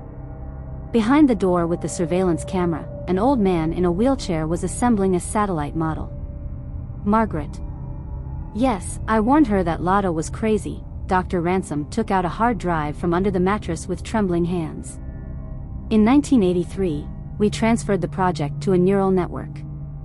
She learned to manipulate people through their fears. Your grandmother was close to shutting down the core. The hard drive contained a chip management interface. Emily, disguised in a construction jumpsuit, entered the opening ceremony of the District of the Future. Behind the stage, where the mayor was preparing for a speech, she saw a server panel identical to the tower one. "The system has been activated," the mayor's voice suddenly turned metallic. "From today on, our city will become a model of security." The crowd applauded, but Emily noticed how people began to raise their hands in sync, like puppets. Jumping onto the stage, she plugged the hard drive into the server. Flashed across the screens, flashing, restoring cognitive freedom. The crowd froze, then chaos began. People were rushing around, grabbing their heads. "Wrong target," a voice whispered. Emily turned around and saw the same technician with the scar pointing a device like a laser sight at her. The last thing she remembered was a flash of light and the smell of burnt plastic. "I woke up in a white room with no doors. There was a replica doll of herself on the table in front of her, and a projection burned on the wall. Welcome to Stage 5. Now you will become the face of our new world." Emily grabbed the doppelganger doll, the porcelain fingers cracking in her hand. Inside, a chip with the TerraSafe logo flickered among the wires. She dug her fingernail into the joint between the doll's neck and body, ripping out the device. The projection on the wall vibrated, turning into a digital vortex. The buzzing behind my back. The floor panel slid open, revealing a hatch. Below is a maze of pipes, as in the drawings from the Ridgeview archive. Emily jumped, smashing her knees on the concrete. The air smelled of formalin and hot silicone. In the tunnel, she was overtaken by a mechanical screech, 3 excavator dolls with saws instead of hands. Emily threw the stolen chip into a nearby pipe. The sensors of the cars turned towards the interference, allowing it to escape. There is an emergency map on the wall, a red cross, deactivation chamber. The door has a biometric lock. Emily pressed her bloody palm against it, and the scanner blinked green. The trap. Inside there are glass cylinders with bodies in liquid. Margaret Stone, 1978, under the label, Sample 0. The liquid was bubbling. Grandma's eyelids fluttered. Emily slammed her fist against the glass, a crack, the screams of a siren. Margaret's hand gripped her wrist. Cold fingers squeezed my veins. You. Part of the protocol, wheezing from the speakers. Emily broke free, smashing a tube of purple gas. My breathing stopped. There is an emergency drain button on the panel. She jumped through the hatch as the liquid gushed out, washing away the guard dolls. There is a giant neural interface in the shape of a spider web in the underground station. On the screen, synchronization with the area, 97%. Emily inserted Ransom's hard drive. Michael's virus has come to life, turning the city's map into a red web of exploding nodes. A voice from the speakers, you have activated the Lotta-X protocol. The doppelganger doll stood behind his back, her face is now a copy of Emily. The replacement is ready, said the copy, the scissors in his hand flashed. Emily yanked the wires out of the neural interface. The sparks burned my hair. The explosion threw her against the elevator. The cabin raced upward as the entire complex collapsed into a plasma reactor. On the surface, the city was burning with purple flames. People with burnt chips on their necks ran, tearing masks from dolls. A scarred technician lay in the ruins of the stage, his gadget reading, Stage 5, reboot cancelled. My phone vibrated in my pocket. Photo from Michael, he is in the hospital, a bandaged hand holding a note, they are in you. Cut them out. Emily brought the blade to the back of her head. In the reflection of the showcase, the doll doppelganger waved her hand. Emily felt a tiny scar under the skin of the back of her neck. Surgical. Memories surfaced in fragments, a white room, the smell of antiseptic, an anesthesiologist's mask with the TerraSafe logo.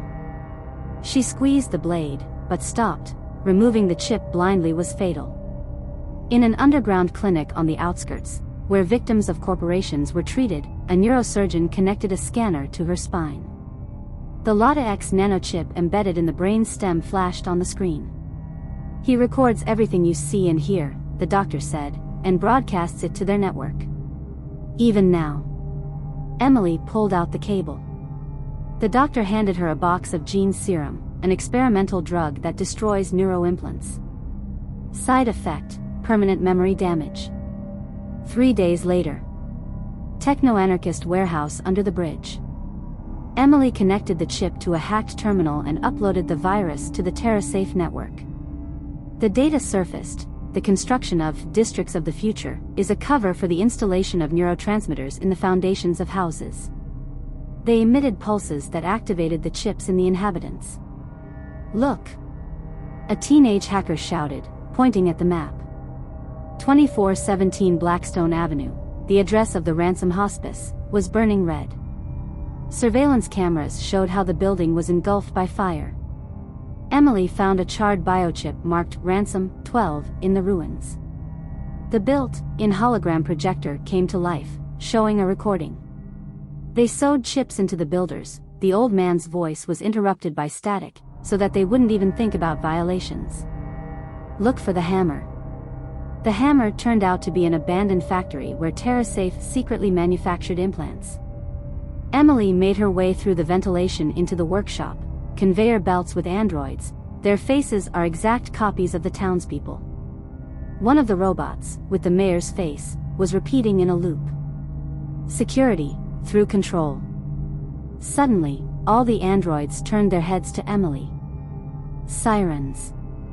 Laser barriers blocked the exits. The AI's voice sounded from the speakers. Sample E-113, you violated the protocol. She threw an EMP grenade stolen from the anarchists. Everything was silent for a second. Running out, Emily grabbed a detonator chip from the assembly line. The key to the main server, the TerraSafe server room, was located under the new area. Emily injected the virus and activated the reverse wave, an impulse that burns out the chips. On the monitors, millions of dots went out like stars during the apocalypse. You've destroyed decades of work. No, Emily raised the detonator. I gave them a choice. The explosion threw her into the elevator shaft. The chip in my head burned out, erasing fragments of memory, my mother's face, Michael's laugh, Margaret's voice. She crawled out with a single intact USB flash drive, the data that would send TerraSafe to court. In the morning, the media talked about a terrorist cyber attack. But the internet was already crawling with leaks, hologram diagrams of areas, lists of victims. Emily, looking at the chip burn on her arm, dialed the number of the underground media. Her war was just beginning. Ryan woke up to the sound of breaking glass. His hand instinctively reached for the bedside table where the gun used to be, but now there was only a bottle of Xanax. The psychiatrist said that imaginary stalkers are a side effect of stress. He went to the window, pulling back the blinds. The street is deserted, except for a van with the Green Life Sanitation logo, which has been on duty at the neighbor's house for a week. The Carter family disappeared yesterday. In the morning, their lawn was perfectly manicured, and there was a box on the porch that said, "Thank you for your cooperation." Paranoid, Lisa grumbled as Ryan checked the locks for the 5th time. They're just scavengers. She didn't see how one of them stared at their daughter Emma yesterday when she was riding a bike. He froze like a robot, with a garbage bag in his hand. Then he took out his phone and took a picture of something. Main plot, beginning. The next morning, Emma disappeared. There were no screams, no signs of a struggle, just an empty bed and an open window. The police made a report in 10 minutes, teenage riot. She'll come back on her own. You saw their van. Ryan grabbed the officer's sleeve. They've been here for a month. Green Life has an impeccable reputation. The officer pulled back. Maybe you should see your psychiatrist. Lisa was sobbing in the car, clutching Emma's stuffed rabbit. Ryan noticed traces on the primer, drops of blue liquid, like antifreeze. They led to an abandoned factory on the outskirts. He turned the key in the ignition. What if it's a trap? Lisa clutched his arm. Then we'll know something. The factory was not abandoned.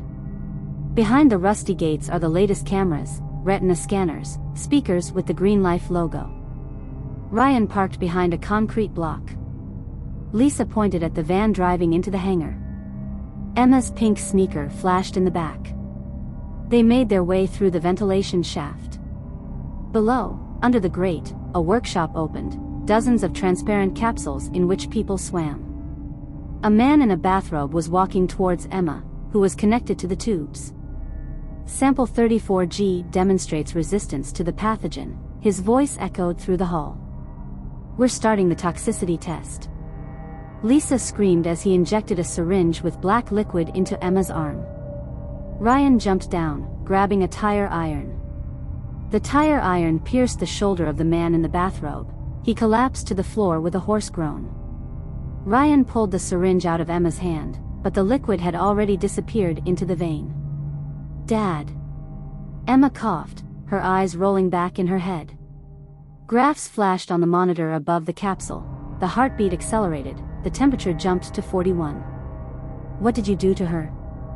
Lisa grabbed the doctor by the collar, shaking him like a rag doll. The vaccine. He was wheezing, wiping blood from his lips. Ryan hit him again. Silence this time. He grabbed a map from the pocket of his lab coat, a diagram of the plant marked Zone Q, Intensive Care, Disposal. Here, Lisa pointed to the first aid kit with the A-34 antidote. It should help. They injected Emma with 2 ampoules. The girl shuddered, foam with an admixture of blood gushed out of her mouth. Take her to the exit. Ryan scooped his daughter up in his arms. But the doors slammed shut. A calm female voice sounded from the speakers. Violation of protocol. Quarantine has been activated. The walls of the workshop shook, and steel shields dropped from the ceiling. Lisa rushed to the ventilation, but the saw was already buzzing there. Someone was cutting the grate. Over there. Ryan nodded toward the hallway marked archive. The room was littered with folders. Lisa found the file with Emma's photo, subject 34G. 14 Lakeview Street. The reason for the choice, genetic resistance to H5N1 flu. They were watching us. Lisa flipped through the reports. Every week there are analyses of their garbage, recordings from drone cameras, even school medical records. Ryan hacked the computer. Correspondence is displayed on the screen. Customer 4789 has approved the batch. We are starting to collect donors from the group of 34. The Carter family didn't fit. Dispose of it after the test. Below is a video, Mr. Carter in a capsule, his skin blistered while a technician in a protective suit recorded the data. We're not the first, Ryan swallowed. And not the last. Emma groaned. Black veins stood out on her arm. Lisa applied a tourniquet, but her veins throbbed as if worms were crawling under her skin. We need a real antidote, she rummaged through the closet. A-34 is a placebo. It's all a lie. Ryan found a hard drive marked backup. Destroy in case of emergency. I put it in my backpack. It will kill them, he pointed to the Green Life logo in the documents. We post everything online. But the computer screen went blank. A projector blinked on the wall. Mr. Hayes, the CEO of Green Life, said from the screen with a TV presenter's smile. You do understand, right, even if you break out, who will believe a psycho with fake evidence? Your wife. The camera switched to Lisa's apartment. She was sitting there. Liza. Same sweater, same hairstyle. A clone? CGI? She pressed her hands to her face in horror. Artificial intelligence, Ryan smashed the projector. They'll replace us if we escape. Suddenly Emma jumped up, her eyes were glassy. They're in my head. She grabbed a scalpel. They say, murder. Lisa barely dodged. His daughter chased them down the hall, growling. It's not her. Ryan shoved Lisa into the elevator. Look for a way out. I'll distract you. The elevator took Lisa downstairs. Ryan ran to the control panel, Emma on his heels. He hit the emergency flood button. Sirens, the ceiling opened, foam with caustic chlorine gushed out. Emma screamed, falling to her knees. I'm sorry, Ryan ran out to the dock, where Lisa was starting the stolen truck. They burst onto the highway, and the factory exploded behind them. Emma was lying in the back seat, breathing through her mouth. Where to? Lisa was shaking. Ryan took out the investigative reporter's business card. The one who asked about Green Life a year ago and disappeared. The truck was speeding along a deserted highway, its headlights tearing chunks of asphalt out of the darkness.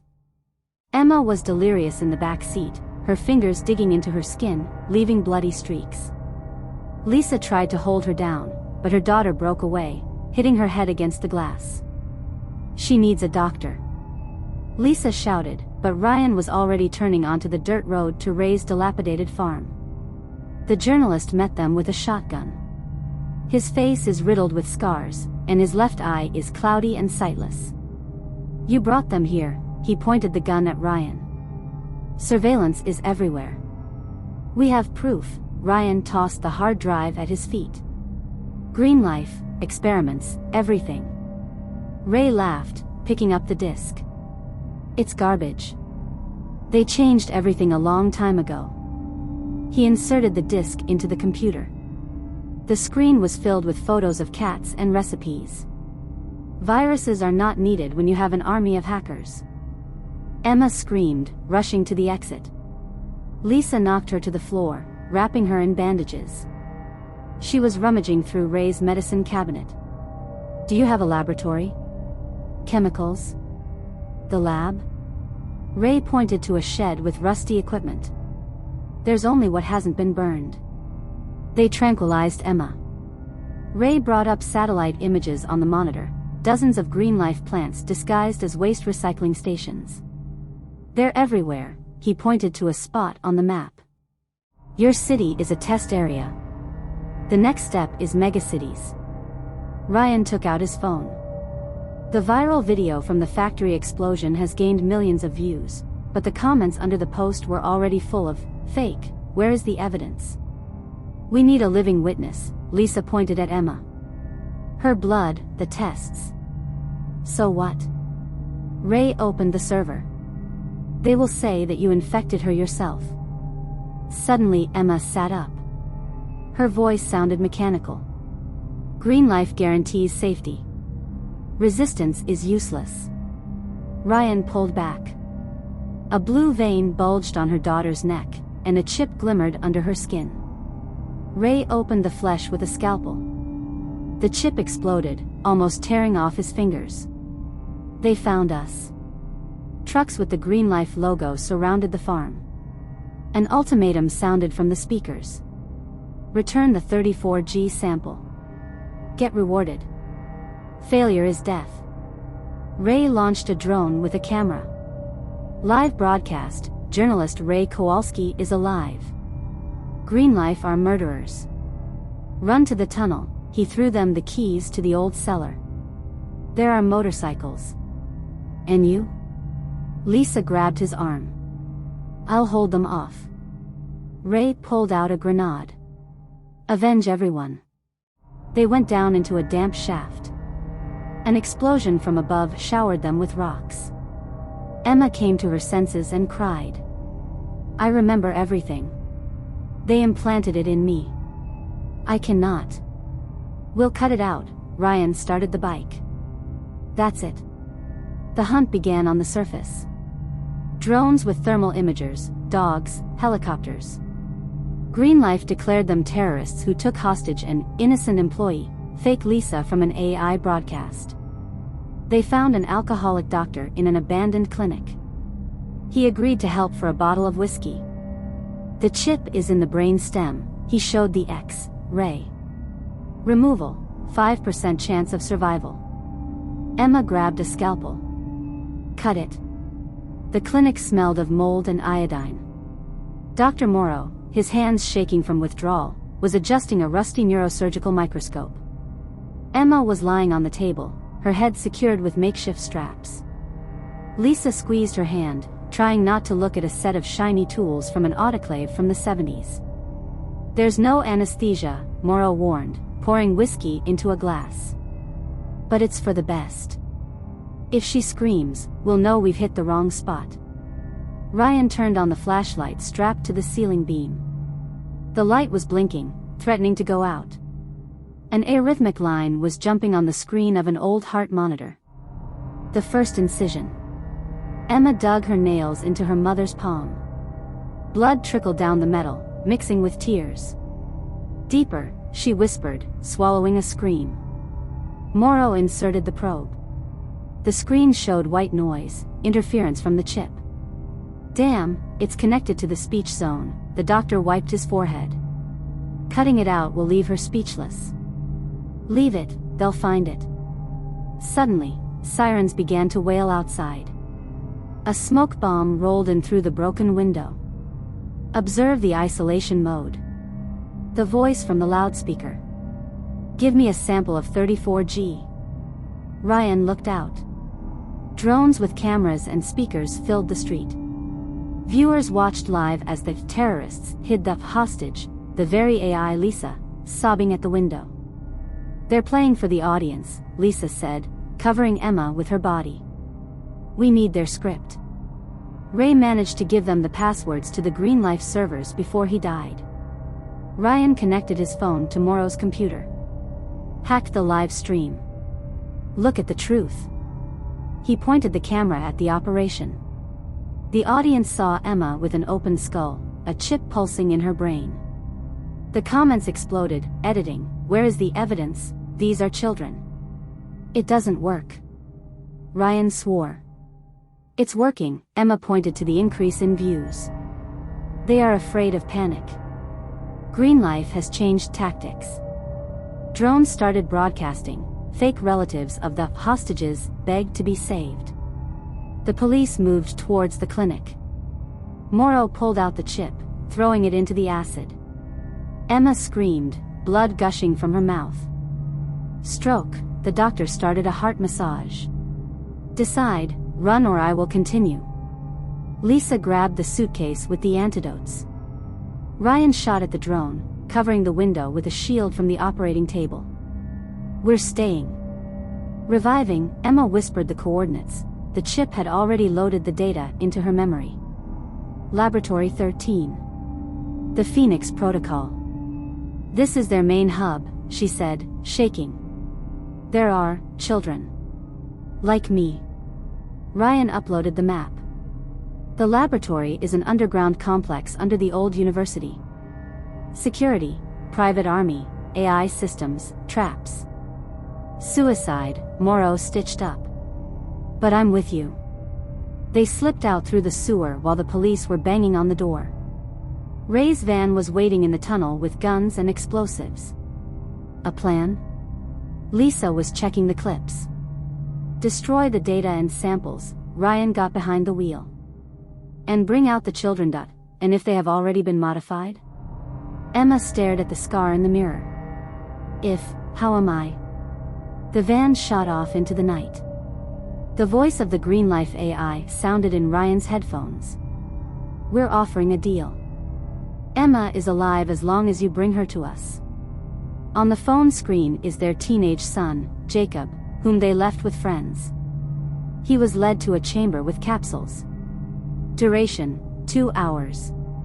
Or it will become a 35B sample. The van sped along a deserted highway, its headlights catching the reflections of road signs plastered with Green Life posters. "Your safety is our priority." Emma is huddled in the back seat, her breathing ragged, her fingers digging into the leather seat. Lisa flipped through the data from the chip on the tablet. The coordinates of Laboratory 13 were flickering like a poisonous firefly.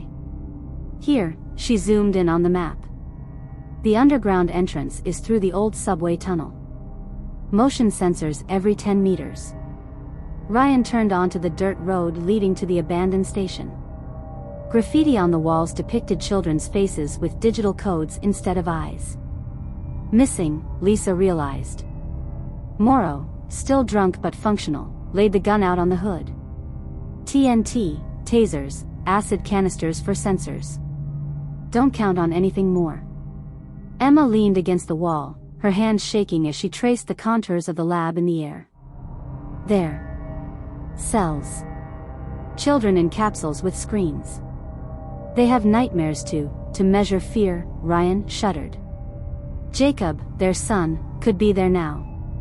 He checked the clip, the last rounds. The subway tunnel turned out to be a trap. The first 50 meters are quiet. Then the walls began to shake from the hum of engines.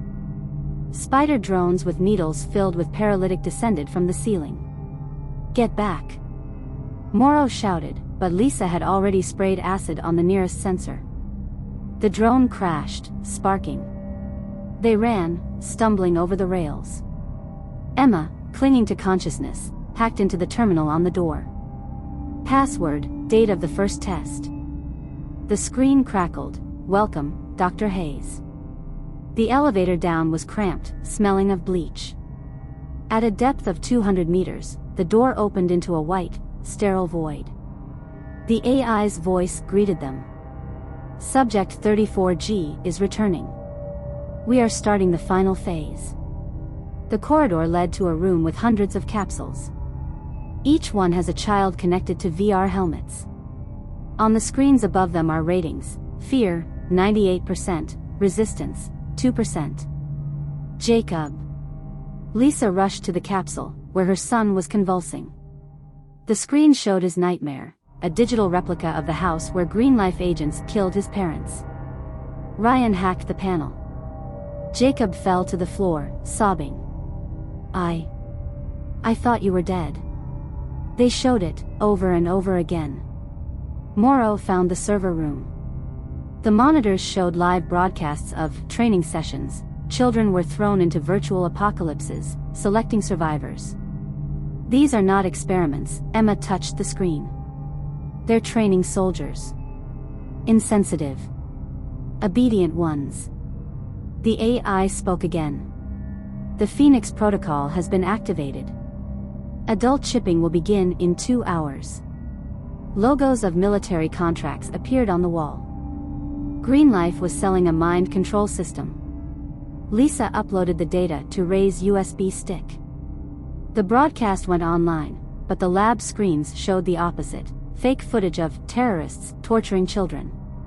We need a physical storage medium. Ryan ripped the hard drive from the server. And a living witness. They took out 5 children, but they couldn't keep up with the rest. Morrow blew up the door, opening the way to the exit. The elevator is blocked. Emma tried to hack the panel. Through the ventilation. Running down the corridor, they heard screams. Greenlife agents injected the children with a blue solution, a new generation of chips. We can't leave them. Jacob tugged at his father's sleeve. If we die, no one will know the truth. Ryan pushed his son into the vent. They were waiting for them upstairs.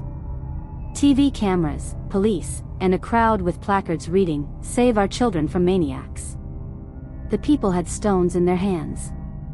AI Lisa ran to the microphone in tears. They killed my family. Stop them. The first stone broke through the windshield of the van. The crowd rushed to the van, stones raining down on the metal. Jacob covered Emma, whose face was covered in blood from a cut on her forehead. Lisa grabbed a megaphone, shouting into the cameras in desperation. Check their chips. Sewn under the collarbone. But her voice was drowned out by the roar of Greenlife. Greenlife. The agents in the crowd incited people by handing them scanners with fake readings. Ryan brought up recordings from the lab on the van's screens: children in capsules, doctors with syringes. The crowd slowed down, and some lowered their stones. Installation. AI Lisa was sobbing at the microphone. They're trying to distract us while they're accomplices. The explosion in the parking lot distracted everyone. 3 police cars were blown up. Morrow planted bombs in the engines. Run. Ryan pulled the van through the smoke. Gritting her teeth, Emma connected the hard drive to the cell tower. The data went into the public domain: videos of experiments, lists of donors, contracts with the military. Look at this. Jacob poked at a trending hashtag.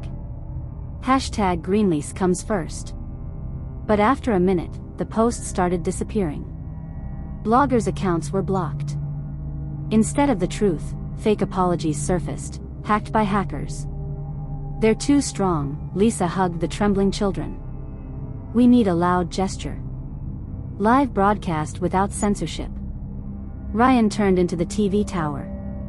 Morrow took his gear out of the trunk. 15 minutes before the assault. The broadcast will be interrupted. On the roof, the wind tore at his clothes. Emma connected the camera to a satellite, and Jacob focused the lens on her scar. My name is Emma Hayes. I'm 14 years old, and Greenlife has turned me into a weapon. She raised the scalpel to her temple. They implanted the chip here. I'll prove it. Lisa screamed, but her daughter had already cut the skin. The camera zoomed in on a metal fragment in the wound. If I die, open my brain. You will find their technology. The crowd at the foot of the tower froze. Even the agent stopped shouting. Ryan whipped out a scalpel, pressing bandages to his daughter's head. "You have won. We're giving up. Just let the medics check on her." The police moved forward. AI Lisa smiled at the camera until a doctor in a protective suit removed the chip from Emma's wound. This is our development." The Green Life technician turned pale on live TV. The hashtag #ChipRavD blew up the network. People tested the children by finding metal under the skin. Green Life has launched a counteroffensive. This is a special operation to discredit. Chips are part of therapy. But it was too late. The military terminated the contracts, the company's shares collapsed. The Hayes family was surrounded by journalists at the hospital. Lisa was holding Emma wrapped in a blanket. Ryan was looking at the screen where the president promised an investigation. Suddenly, Jacob screamed. Blood gushed from his nose. The ECG monitor shows the same abnormalities as Emma's before surgery. They injected me with something in the tunnel. He grabbed his father's arm. The Phoenix. Activated. Jacob passed away the same night. His body was taken away for investigation, but the next day Green Life published a report. Tragic mistake. The Hayes family used banned biotechnologies on their own son. Emma, having become a symbol of resistance, disappeared a week later. In the farewell video, she said, "They're in my head again. Don't look for it." She was found in the Green Life laboratory, which was reborn into New Earth Solutions. She was sitting at the monitor, implanting chips into new children. She answered the journalist's question in a robotic voice. This is evolution. Ryan and Lisa, declared terrorists, fled to the country without extradition. On the day Lisa committed suicide by leaving a note saying, "They're in the water," Ryan received a package. Inside is a flash drive with Phoenix data and Jacob's baby bracelet. A message popped up on the screen. "Thanks for the improvements. Protocol 2.0 is ready. You are the perfect model." In the mirror, Ryan noticed a blue streak on her neck. It pulsed to the beat of the words coming from the airport speakers. New Earth Solutions welcomes you. Your safety is our priority. Somewhere in an underground laboratory, Emma, with a chip instead of her left eye, injected blue liquid into newborns. There was a poster on the wall, "The future starts with you."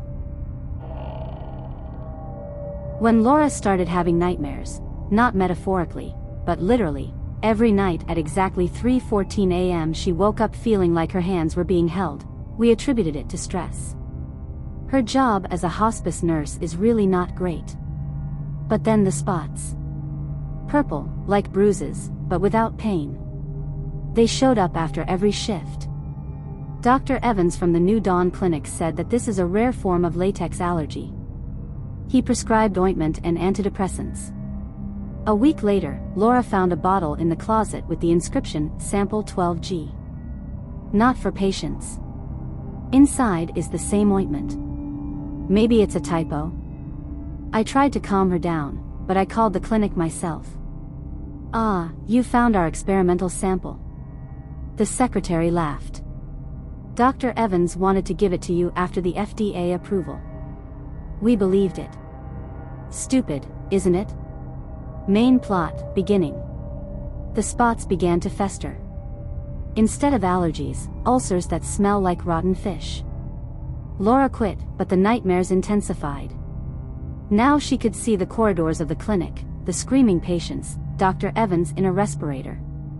These are not dreams, she trembled, showing the photo on her phone.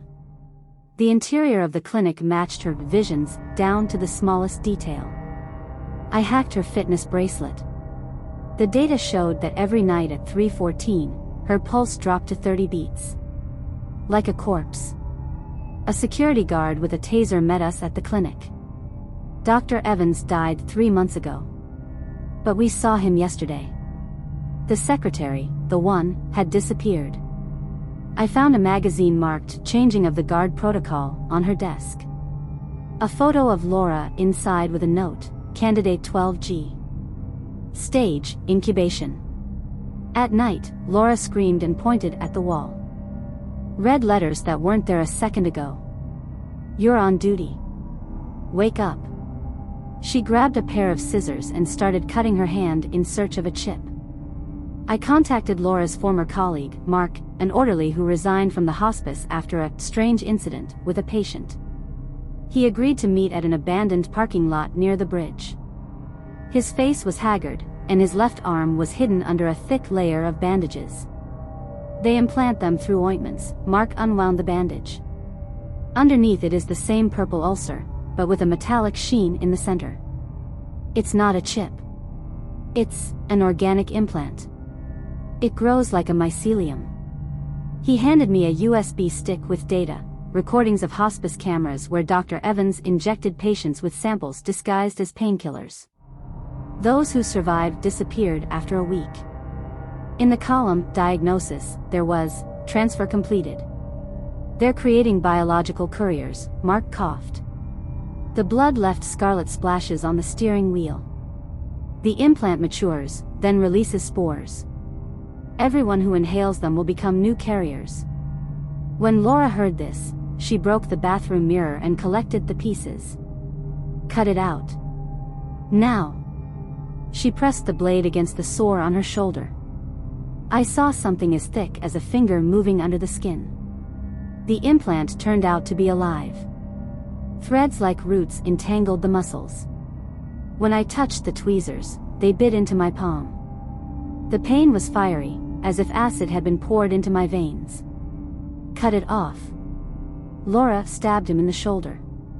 Blood gushed onto the floor, mixing with the yellowish slime. We burned the roots in the microwave. They moved even in the fire. The next day, Mark stopped contacting me. His apartment was emptied, the walls were covered with the disinfection code 12G. Neighbors said that the fever epidemic was eliminated by a private clinic. Laura was relieved, but I noticed a rash on my wrist. I started having dreams, too, corridors, screams, Evans in a respirator. He was pointing at his watch, 3:14. I found a box of her old hospice stuff in the garage. Under the stack of forms was a contract marked Longevity Research Volunteer. Laura's signature was forged. They infiltrated you through me, she cried, clutching the documents. I brought this home. We hacked the clinic's database through Mark's old tablet. Our photos were in the active samples section. There is a countdown timer nearby, 23 hours 59 minutes and 59 seconds. 23 hours 59 minutes and 58 seconds. The neighbor's child, whom Laura was playing with a week ago, started coughing up blood. We stared at the timer, unable to look away. 23:59:45. 23:59:44. What does that mean? Laura touched the screen with trembling fingers. I refreshed the page. The active samples section has disappeared. Instead, a message appeared. Isolation is activated. Preparation for transfer. Laura screamed when there were sharp bangs on the entrance door outside the window. They're here. I grabbed Mark's flash drive and put it in my pocket.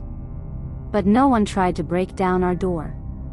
The blows continued on the floor below. We heard muffled voices, then a thud, as if something heavy had fallen. We need to leave, I whispered. Laura nodded convulsively and grabbed her jacket. We opened the kitchen window facing the courtyard. I jumped down first and helped her down. At that moment, the door to our apartment flew off its hinges. Without taking the road apart, we rushed to the parking lot. The night was chilly, and the air smelled of ozone, as if a thunderstorm was gathering. Where to now? Laura asked, squeezing my hand. We need someone who knows more about this. I remembered the last file I opened before I closed the tablet. A list of names. Among others, Dr. Vincent Carlson. Next to the name is the date, a few months ago, and the note, withdrawn. Doctors don't just disappear, I said. Laura understood me without words. We found him in a nursing home on the outskirts of the city. A small building with a peeling sign that reads, Greenwood Sanatorium. Vincent Carlson turned out to be an old man with translucent skin and deeply sunken eyes. "You've got the wrong address," he muttered when I called his name. "No, doctor." Laura sat down in front of him, pulling up her sleeve and showing the healed but still inflamed wound. "That's your business." The old man was silent for a long time, then asked quietly, "What time is it?" I looked at my watch, 2:51. "You can still be saved," he said. "You have 23 minutes. Carlson said that he once worked at the New Dawn. He developed the changing of the guard protocol. We were sponsored by the pharmaceutical corporation, but everything got out of control. We wanted to create a method of prolonging life through regenerative tissue transplantation. But the system started using native speakers differently. Are they raising us as expendable?" Laura's voice was trembling. Carlson rubbed his temples tiredly. "They make you containers. After a while, you will stop being yourself. There will be someone else in you." He leaned forward. "You have to run. But first, give me the flash drive." I hesitated. "I know you have it," he said wearily. "This is my last chance to fix everything." I handed him the drive. He inserted it into his laptop and quickly scanned through the files. Then he turned the screen towards us. "Here they are. The cycle is completed," means that the carrier has disappeared. Laura covered her mouth with her hand. Mark was on the completed list. "And what does transfer mean?" I asked. Carlson looked at me hard. "It means he's not the same person he was." Laura stood up, turning pale. "Could he be alive?" "He can move. He can talk. But it's not Mark anymore." I realized that she was shaking. "Doctor, tell me honestly," I looked Carlson straight in the eye. "How much time do we have before we change?" He glanced at his watch. 3:14. Laura clutched her head. "What, is something going on?" She fell to her knees, gasping for air. I rushed to her, but Carlson held me back. "It started," he said hoarsely. "Her mind is resisting." I held her close. "Laura, are you with me?" She squeezed my hands. Her eyes suddenly widened. "Who are you?" "What is it?" she whispered. Carlson yanked me back. "It's not her." Laura jerked like a doll on strings. I screamed her name. Carlson grabbed a syringe from the table and plunged it into her neck. She arched her back and lay still. Is she going to wake up?" "Yes, but not for long," his voice was strained. "We need to leave. Right now." I picked Laura up in my arms. "Where to?" Carlson closed the laptop and put it in his bag. "There is one place. I know where it all started." We were driving along the highway at night when Laura stirred. "Where are we?" "Safe," I lied. "No," she said softly. "They're inside." I looked in the rearview mirror. There were lights behind us, in the distance. There are too many lights. They were approaching too fast. Carlson gripped the steering wheel. "It's too late. They're already here." "We're contagious," Laura said, clutching my arm. "If it is transmitted so easily." I grabbed a hair clipper, turned it on, and shaved off her entire head. Stupidly, I thought the spores might have settled on the hair. Then he put his head up himself. The blade was buzzing, and Laura was wiping my shoulders with a wet towel. "If we sneeze in the store or on the street," I stopped, feeling my panic grow. "Then that's it." Laura looked at the laptop screen. The timer showed 23 hours 42 minutes and 17 seconds. We didn't know what would happen when it reached 0. But we knew that no one would warn us. I opened Mark's data. They were encrypted, but some of the files could be read. One of the documents referred to the changing of the guard protocol and the integration stages. Incubation: 3 to 6 weeks. The sample adapts to the carrier, creating a primary implant. The awakening: 6 to 9 weeks. Symptoms include nightmares, disorientation, and bruising at the implantation sites. Transfer: after the 9th week. The sample is active. Then there was a list of dates and surnames. Some of them had "completed" written next to them. I scrolled down. Laura McDonald. 8 weeks, 5 days. She saw my expression and snatched the laptop out of my hands. 5 days. Do we have 5 days before the transfer? I remembered Mark, his cough, the blood on the steering wheel. He was later than us. Mark was 8 weeks old. I felt fear settle like a cold weight inside. We had no idea what was going to happen on the 9th. We spent the next day packing everything that could be useful: a first aid kit, knives, gloves, alcohol. I found an old pistol that my grandfather kept in the basement and put it in my backpack. Laura was checking the windows while I was looking for a way to leave unnoticed. "We need a doctor who is not affiliated with this clinic," she said. I nodded. There was one name in my head: Dr. Phillips. He left the hospital a year before Laura got a job there. They said he was forced. I found his number in my old contacts and dialed it. "Who's that?" The voice was old, incredulous. "Doctor, I need help." "What do I owe you?"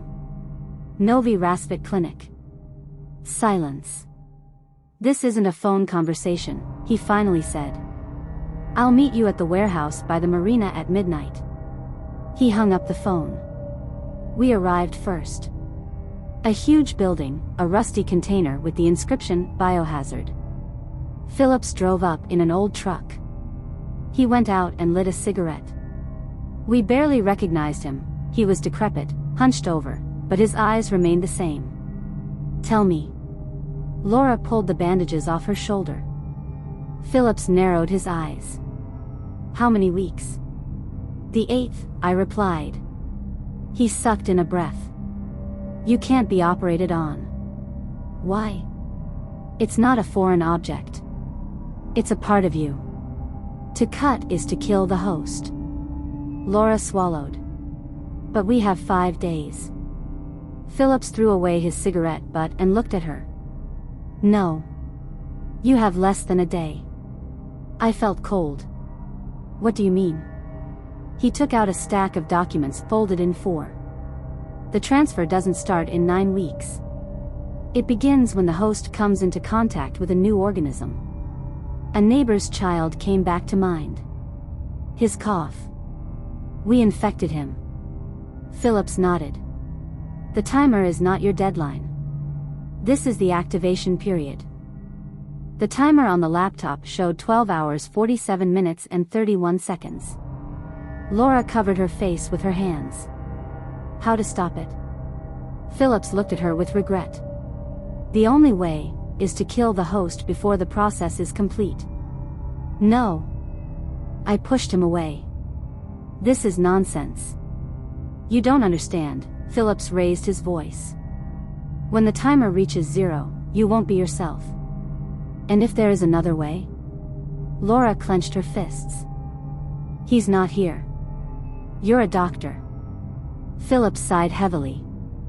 "I've been working with this program. I thought we were looking for a cure. Then I realized that they were creating a transportation network." "What kind of network?" "You are being used as a container. You carry something in you that will spread when the time comes." I remembered how the spores moved in the fire. "But if we just leave, it won't stop the process." Laura looked at me. "We need time." Phillips thought about it. "There's a lab 3 hours from here. They are independent. Maybe they can do something." I grabbed my backpack. "Where?" He wrote the address. Laura looked at the timer. 9 hours 22 minutes and 9 seconds. We got in the car and drove out onto the highway. Halfway there, Laura groaned. "It hurts." I looked at her shoulder. The veins turned black, spreading like cracks. "Be patient," I gripped the steering wheel. 7 hours 41 minutes and 56 seconds. She was breathing heavily. "It's moving inside." I looked at the map. "We still have 40 minutes to go." "Hold on, Laura." 5 hours 32 minutes and 11 seconds. She trembled. "I feel that. We're almost there." The laboratory appeared ahead. 3 hours and 14 minutes. She screamed. I pressed the accelerator to the floor. 2 hours 57 minutes and 23 seconds. The lab was empty. "Let's go inside." I grabbed her by the arms. 2 hours 41 minutes and 8 seconds. She looked at me with bleary eyes. "It's talking to me." I dragged her inside. 2 hours 14 minutes and 33 seconds. There was a container marked sterile on the table. "Hold on." I grabbed a scalpel. 1 hour 59 minutes and 48 seconds. Laura began to breathe faster. "Do it. Now." I looked at her. 1 hour 43 minutes and 11 seconds. She squeezed my hand. "Do it." I picked up the scalpel. 1 hour 22 minutes and 9 seconds. "I'm sorry." The scalpel was shaking in his hand. Laura looked into my eyes. Her gaze was clear, but I saw fear in it. She didn't beg, she didn't cry, she didn't try to push me away. 1 hour 14 minutes and 57 seconds. I couldn't do it. "We'll find another way," I whispered, dropping the scalpel. She tried to protest, but she couldn't. I grabbed one of the containers, injected an unknown transparent liquid into a syringe and injected it into her vein. "Hold on," I shouted, starting up the nearest computer. Files, research, data. All about the changing of the guard program. I frantically searched for something that could save her. 57 minutes and 22 seconds. Laura screamed. Waves ran through the veins under the skin, as if something was moving inside. "No, no, no, no." I grabbed her hand, but the skin under my fingers felt strange, hot and throbbing. The computer beeped. I saw the file, neutralization protocol. Opened. The only possible method to completely stop the process is cryostasis. Cooling below -30 degrees Celsius for 12 hours can lead to complete degradation of the sample. I rushed to the lab capsules. I was working alone. 45 minutes and 9 seconds. "Laura, can you hear me?" She tried to say something, but only opened her mouth. I picked her up and dragged her to the capsule. 37 minutes and 56 seconds. I started the cooling system and put it inside. "I'm sorry." He closed the capsule. 32 minutes and 14 seconds. Laura twitched. I saw something moving under her skin, trying to escape. I typed in the startup code. 29 minutes and 59 seconds. The panel blinked. The temperature began to drop rapidly. Laura opened her eyes. For a second, they were hers. "Thank you," she breathed. 23 minutes and 12 seconds. She fell silent. I fell to my knees, unable to look. I don't know how much time has passed. I woke up from the cold. The screen showed -32 degrees Celsius. Nothing was moving inside the capsule. I sat down at the computer again. The file on the changing of the guard was detailed. The transfer has already taken place. But it was not completed. Cryostasis stops the process. But it doesn't destroy it. I opened another tab. Isolation protocol. The subject with the stopped process must be moved to a closed bin. Defrosting is possible only with full antiviral therapy, which has not yet been developed. I exhaled slowly. Laura is not dead. But she's not alive either. 3 days have passed. I called Phillips. Is it over? He asked. No. But this is no longer her war. I arranged with him to transport the capsule. The bunker was 100 kilometers away. I left at dawn. Looking in the mirror, I noticed something flashed in my pupils. The timer turned on again. 9 weeks, 6 days. I smiled slowly. My friend Jake always laughed at ghost stories. But after he moved into his late aunt's apartment, everything changed. Everything was fine for the first few days, until he heard a voice in the ventilation. Not a whisper, but a clear, mechanical one, checking the microphone. The 12G test. Jake thought it was an IT guy's joke. But after a week, his laptop turned on itself at night. There is a black background with white letters on the screen. You chose the wrong apartment. A red light flashed in the camera, even though he had never connected it. He called me and Sarah. We found a trapdoor in the wall behind an old cabinet. Inside are wires, cameras, and a unit with the Silent Watch Incorporated logo. My aunt's diary was lying on the floor. They're watching. Don't trust your neighbors. We decided to dig deeper. Sarah, who understands electronics, found a hard drive in the unit. The video files showed how the previous tenants of the apartment disappeared one by one. The recordings show people in black jumpsuits entering at night through a hidden door in the basement. It's a surveillance system, Sarah said. They are testing new technologies. Jake's aunt must have found out something. But the next day, Sarah was hit by a car. The doctors said it was an accident, but her phone was gone. We found it smashed near the hatch. On the screen is the last message: they are using ultrasound. Don't listen to the voice. Jake started hearing them every night. Voices that knew his thoughts. You told your friend. A mistake. He tore the wires, but the sound came from the walls. We found the key to the basement in my aunt's diary. There's a room with seatbelt chairs and screens broadcasting our social media. Our medical records were on the table, marked candidates for Phase 3. It's not paranormal, I whispered. This is an experiment.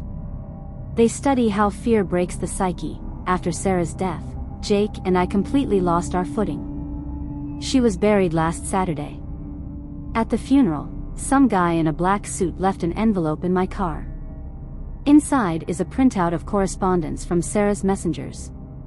The last message, sent a minute before the impact: they know about the basement. Leave now. The addressee is an unknown number. Jake tried to call, but the phone was picked up and there was silence. We finally went down to the basement at night, armed with spray cans and flashlights. Jake was shaking like he had a fever.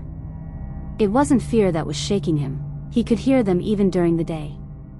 Voices through ventilation: you won't save them. We've already rewrote your files. The room with chairs turned out to be a laboratory. Sarah is right, ultrasonic radiators were tested here. Protocols were scattered on the table, frequencies causing panic, insomnia, hallucinations. A box of VR glasses was found in the corner. Jake put them on, and the screen blinked, showing footage of his childhood that hadn't been there. A trip to Disneyland. But he's never been there. This is neurofeedback, I read in the documents. They're implanting false memories to erase the real ones. We found Jake's aunt. Or rather, what's left of it. There was a glass capsule in the next room, like in the movies about suspended animation.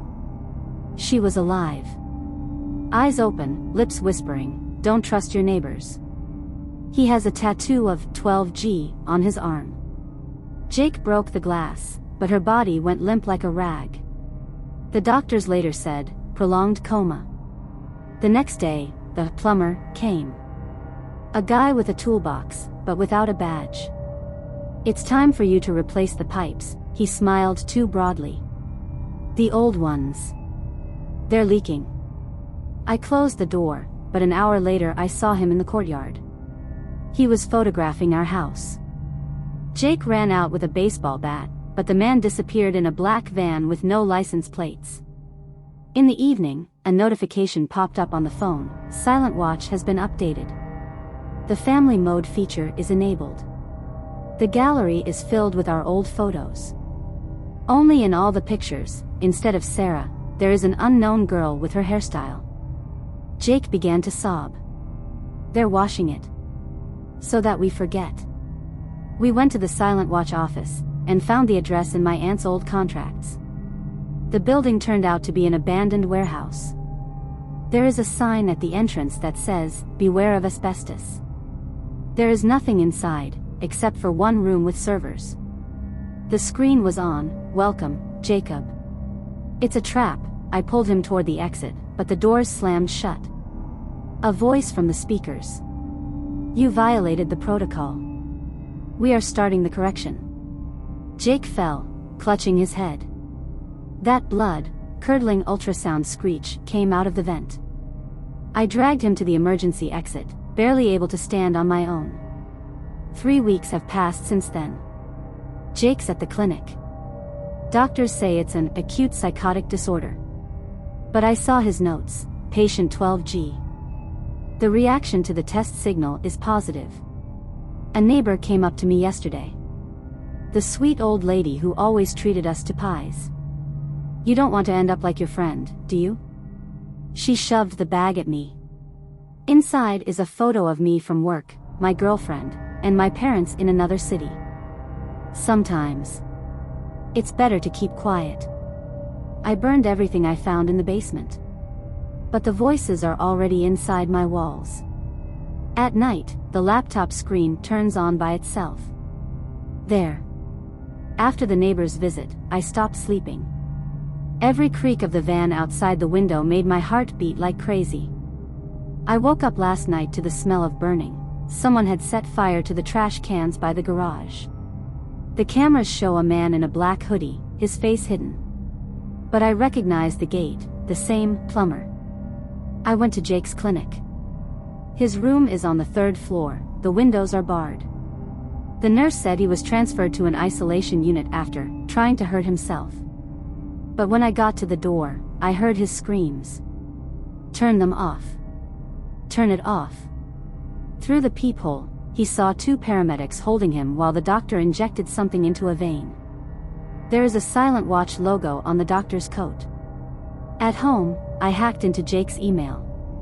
The last letter from the patient care service: "Your friend is resistant to therapy. We recommend extending the course."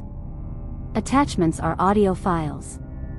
I turned on one, and he froze. They were the same voices from the ventilation, but amplified tenfold. The words overlapped like mantras: "No one needs you. Give up. They will win." I found a box under the table that I hadn't unpacked since moving in. Inside is an old album by Jake's aunt. Photo of the 90s. She is at a rally with a poster: "Stop Silent Watch." On the back is a newspaper note: "Activist accuses corporation of sound torture." There is no proof. Suddenly, the phone screen flashed. Notification from an unknown number: "Do you want the truth? Wait for the signal." An hour later, there was a knock on the door. The courier handed over an envelope without a stamp. Inside is a USB flash drive and a key card labeled Server 4. There is a video on the flash drive: the Silent Watch meeting. A man in a suit who looks like my boss says, "Phase 3 is over. 97% of the subjects demonstrate loyalty after correction." My company's logo is in the corner of the screen. I've been working there for 5 years. I was called to the office this morning. The boss was smiling like a boa constrictor. "You look tired. Maybe take a vacation?" His fingers tapped on the folder with my name on it. Inside is a photo of me at Jake's clinic. I came out as if I was calm. But I was shaking so much in the car that I barely put the key in the lock. The same frequency started playing on the radio, a hissing squeal. I tore out the wires, but the sound was coming from the speakers of the car. A girl was waiting at home. Liza. We've been dating for 6 months. She hugged me, but her hands were as cold as a corpse's. You haven't called in a long time. I was worried. Her voice sounded like Sarah's. The same timbre, intonation. She didn't know Sarah. While she was sleeping, I checked her phone. The last call is the silent watch number. The notes contain a list of my habits: coffee with 2 sugars. Afraid of heights. He trusts Lisa. I went outside, panting. My phone was ringing in my pocket. Unknown number. I replied. Congratulations, you passed the selection, the voice processed by the disguiser. Silent Watch offers a contract. If you keep silent, you get immunity. No, Lisa will become the 13B test. I threw the phone on the asphalt, crushing it under my heel. Lisa came out on the porch, sleepy, in my sweater. Who called? What is it? She asked too innocently. Telemarketing, I lied, kissing her on the forehead. Her skin smelled of someone else's perfume.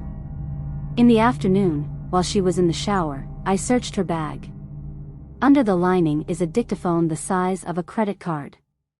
Recordings of our conversations, laughter, even quiet nightmares. There is an engraving on the case, SW13B. In the office, my colleagues were whispering as I passed. There was an envelope on the table, urgent, moving to the branch. The details are in the letter. Inside is a one-way ticket to a city that is not on the map. The coordinates led to the desert. Lisa disappeared in the evening. She left a note: I'm sorry. They promised not to touch you if I report back. She attached a flash drive with a video. Her mother is in the hospital, connected to the device, and a voice: over. Erase the data, she will die. I went to Jake's place. His room is empty. The nurse said, I checked out. He left with his relatives. But Jake was an orphan. I found my aunt's old laptop in the garage. In the destroy folder, there are drawings of an ultrasound dampening device, diagrams and lists of parts from radio stores, and the coordinates of the hangar outside the city where she kept the prototype. I built the device overnight. The battery lasted for an hour.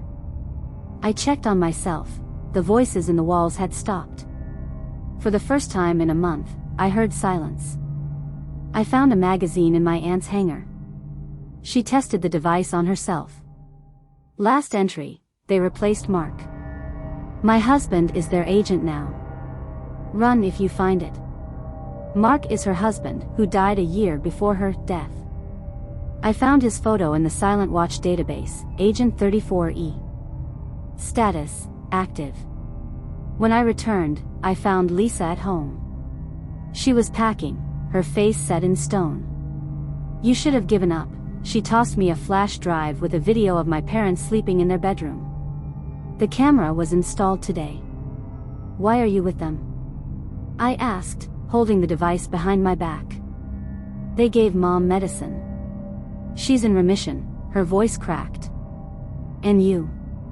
You're just data. I turned on the device. Her face contorted as she clutched her ears, screaming. A syringe with a blue liquid fell out of her purse. Stop it. She was crawling towards the exit. They're in your head. You already. I turned off the device. She ran away. Her phone was left on the floor. The last call is at 3:14 a.m. The number matched my boss. I'm sitting in the garage right now. My aunt's device is buzzing, overheating. On the table is Lisa's syringe, a data flash drive, and a pistol I've never bought. My aunt's device overheated after 2 hours. I took it apart, trying to figure out how it works. Inside is a homemade board with a chip marked experimental. Not for mass production. I found her notes in the garage. It turns out that she stole a prototype from the Silent Watch lab, where she worked as an engineer before being fired. Lisa didn't come back. A letter arrived instead: you killed her mother. Watch this. Attachment: video, an elderly woman in a hospital room, twitching in convulsions. Voiceover, your father is next. I called my dad. He answered from someone else's number. Son, we have guests. They say you stole something. He was interrupted, the phone was hung up. I found the key to the safe in the desk drawer, which I had forgotten about. My aunt left it to me as a legacy. There's a folder with names in the safe. My name was number 45F. The registration date is my birthday. I found a medical card. In the column, complications during childbirth, hypoxia. The risk of neurological abnormalities. The postscript is in red, candidate for observation. I was chosen even before I took my first breath. In the evening, Mark, my aunt's deceased husband, knocked on the door. He looked to be in his 40s, although he should have been in his late 70s. She ruined our best project, he threw a photo on the table. My aunt is bedridden in the same clinic where Jake was. Return the chip, and we'll get you out of the system. You will become nothing. Free. And Jake? Lisa? I asked, hiding my knife hand behind my back. Data, he smiled. They have already been overwritten. I hit him. The knife entered the neck, but there was no blood. Wires crawled out of the incision. Mark laughed a mechanical laugh. Did you think we were still human? His face fell apart like a mask. Underneath it is a metal skull with cameras instead of eyes. I ran outside, but the Silent Watch van was already waiting. I'm writing this in a truck with barred windows. My escort is Lisa. Her left arm is now like Mark's, steel under artificial leather. They improved me, she says, staring at nothing. Pain is not necessary. Fear is a mistake. I have my aunt's chip in my pocket. If you crush it, according to her notes, it will trigger an EMP pulse. Destroy all their systems within a mile radius. And me too. Lisa took out her gun. Give me the chip. Or I'll erase your parents as unnecessary files.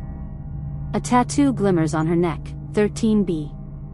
The same one that Sarah had. The truck's engine roared, drowning out the roar of blood in his ears. Lisa pointed the gun at my chest. Her hand wasn't shaking. The artificial tendons under his skin tightened with a soft buzz. 3 seconds, she said. His eyes remained dead, like those of a fish on ice. I squeezed the chip in my pocket. My aunt wrote that the pulse would disable everything within a kilometer radius. But how? There was no activation pattern in her notes, just a warning, only as a last resort. They made you a car, I hissed, trying to see Lisa's footprints in it. The one who laughed at my jokes about robots. I'm better than I was, she bent down, and the headlights picked out a scar on her neck, stitches made of metal threads. The pain is gone. Fear too. The truck turned sharply onto a dirt road. A building with towers loomed in the distance, the Silent Watch data center. A chip was being transported there. My parents probably went there too. Do you remember how we met? I asked, buying time. In the cafe. You spilled a latte on my keyboard. Her finger twitched on the trigger. Just a millimeter. This. Not me, for the first time, her voice faltered. They erased it. I jerked my arm forward, throwing the chip under the seat. She fired, the bullet burned through the door. We grappled, her steel fingers digging into my throat. The air was blocked, but I managed to grab the chip and hit her temple with it. Sparks. She froze, twitching like a broken android. His eyes rolled back, and smoke poured out of his mouth. The truck drove out onto the field. I fell out, the chip in my bloody palm. The building of the center was half a kilometer away. The vans were chasing me. There was a micro USB in the chip. I plugged it into my phone. There is one button on the screen, activate. I called my father. The robot replied. Your call is important to us. Wait for it. He pressed the button. Nothing at first. Then the ground shook. A fireball burst out of the Silent Watch building. The windows of the trucks cracked, the engine stalled. My phone melted in my hand. I ran towards the ruins. Everything in the data center was destroyed. But I found a room with servers among the rubble. There are people on the floor. Not cars. Technicians with burns, guards with fractures, and children. In glass capsules, connected to wires. One boy opened his eyes.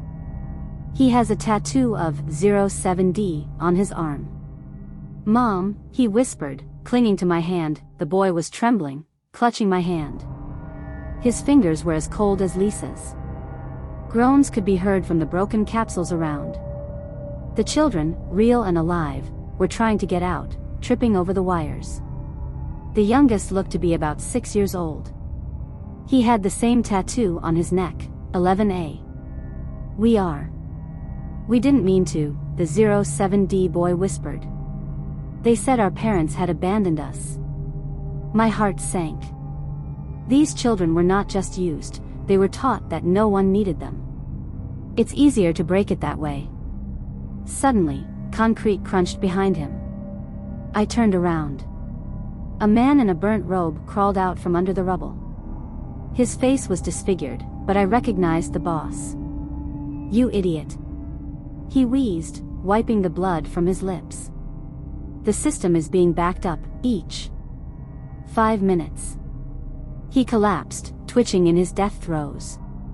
But his words stuck in his brain. Silent Watch could recover.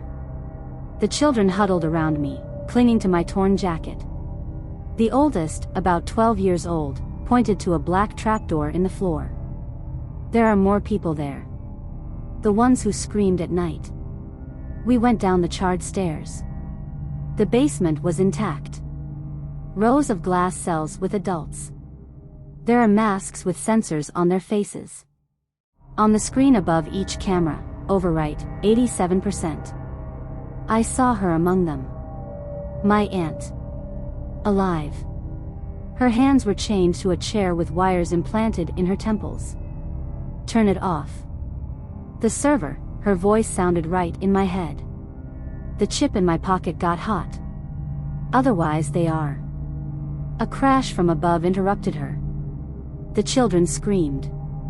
They were coming down the stairs, people with mechanical limbs, charred but functional. Lisa led the way, her face half torn off, a titanium skull gleaming under her skin. "You won't get through," her voice creaked like unoiled gears. "We are eternal." Boy 07D suddenly rushed to the control panel. His small fingers tapped on the keys. "Mom taught me." "Stop it," he shouted. "I'll crack it."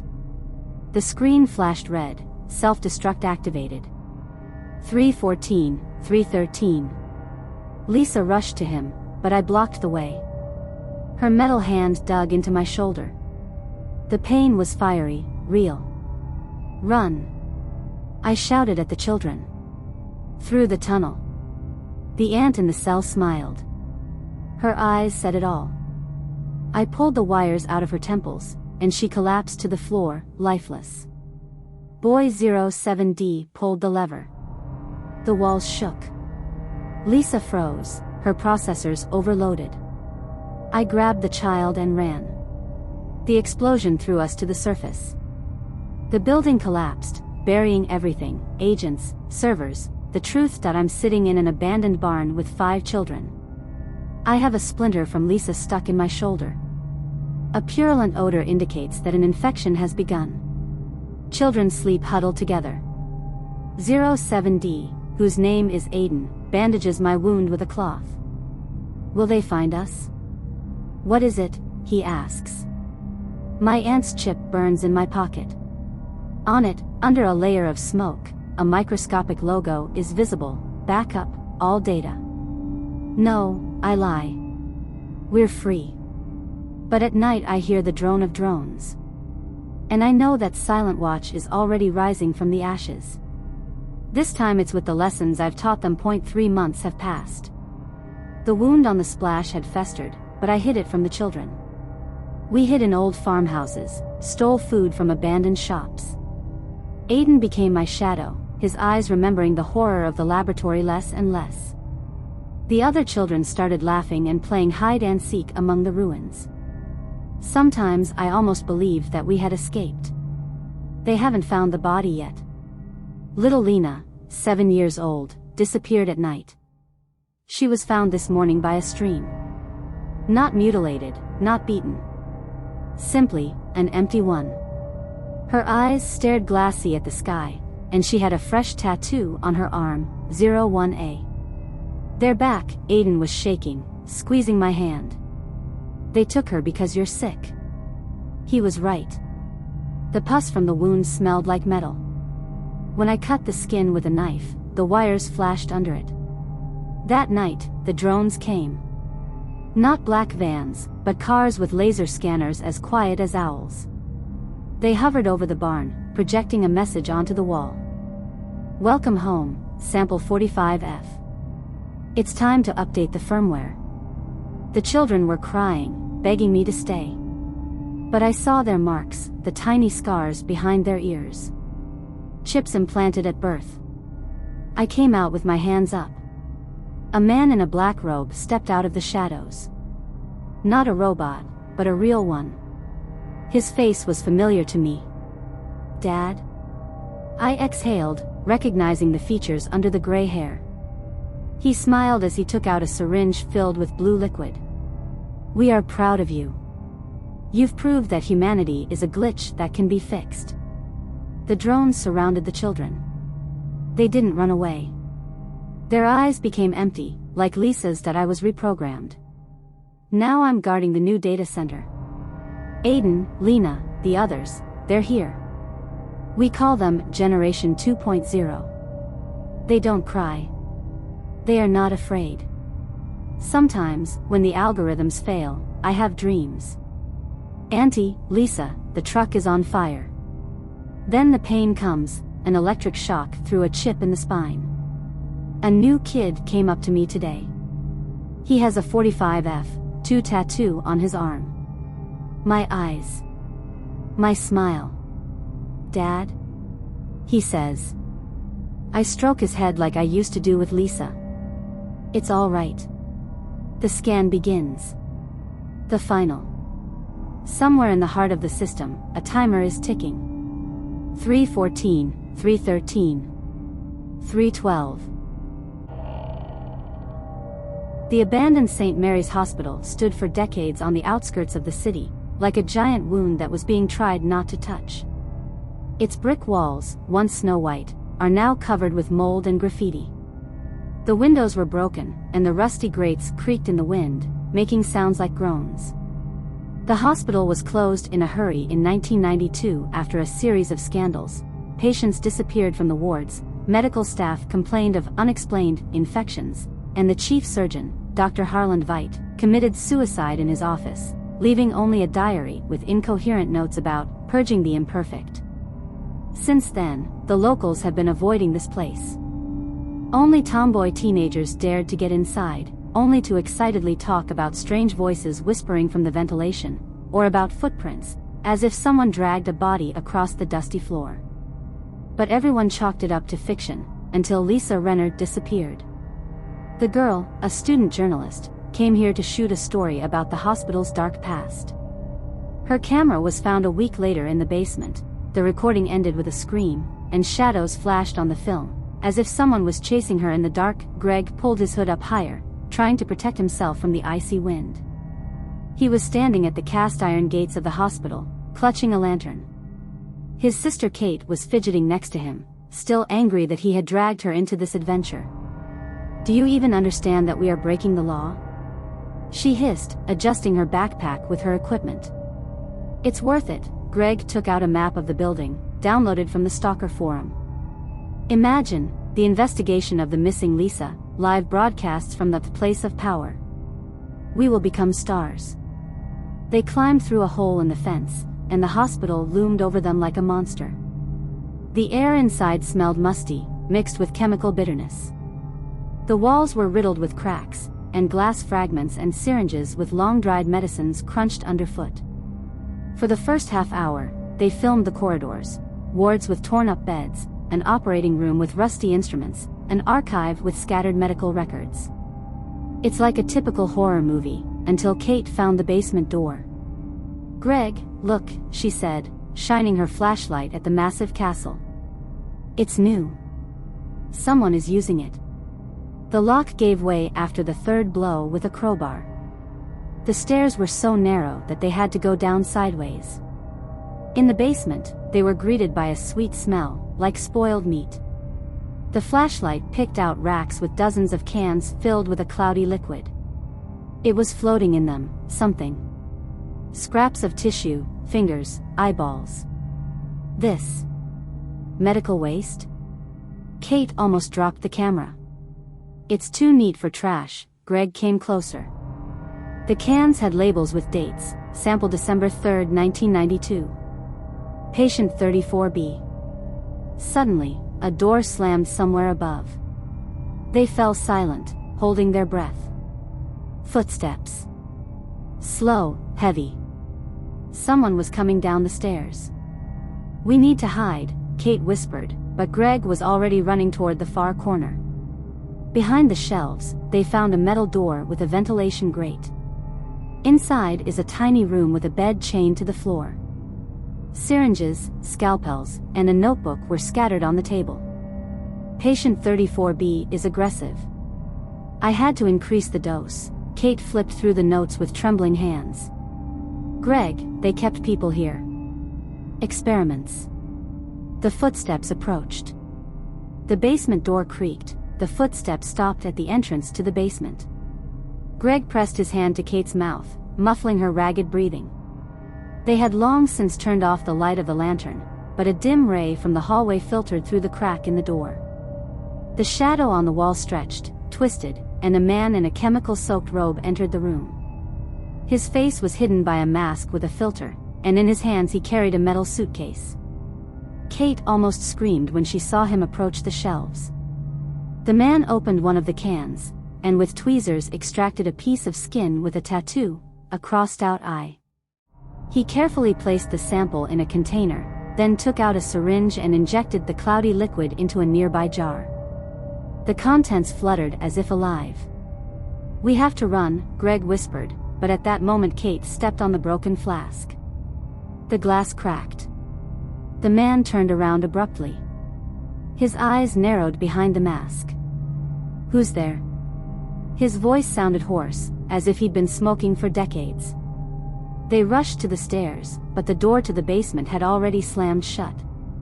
Greg pulled the handle, but it was blocked.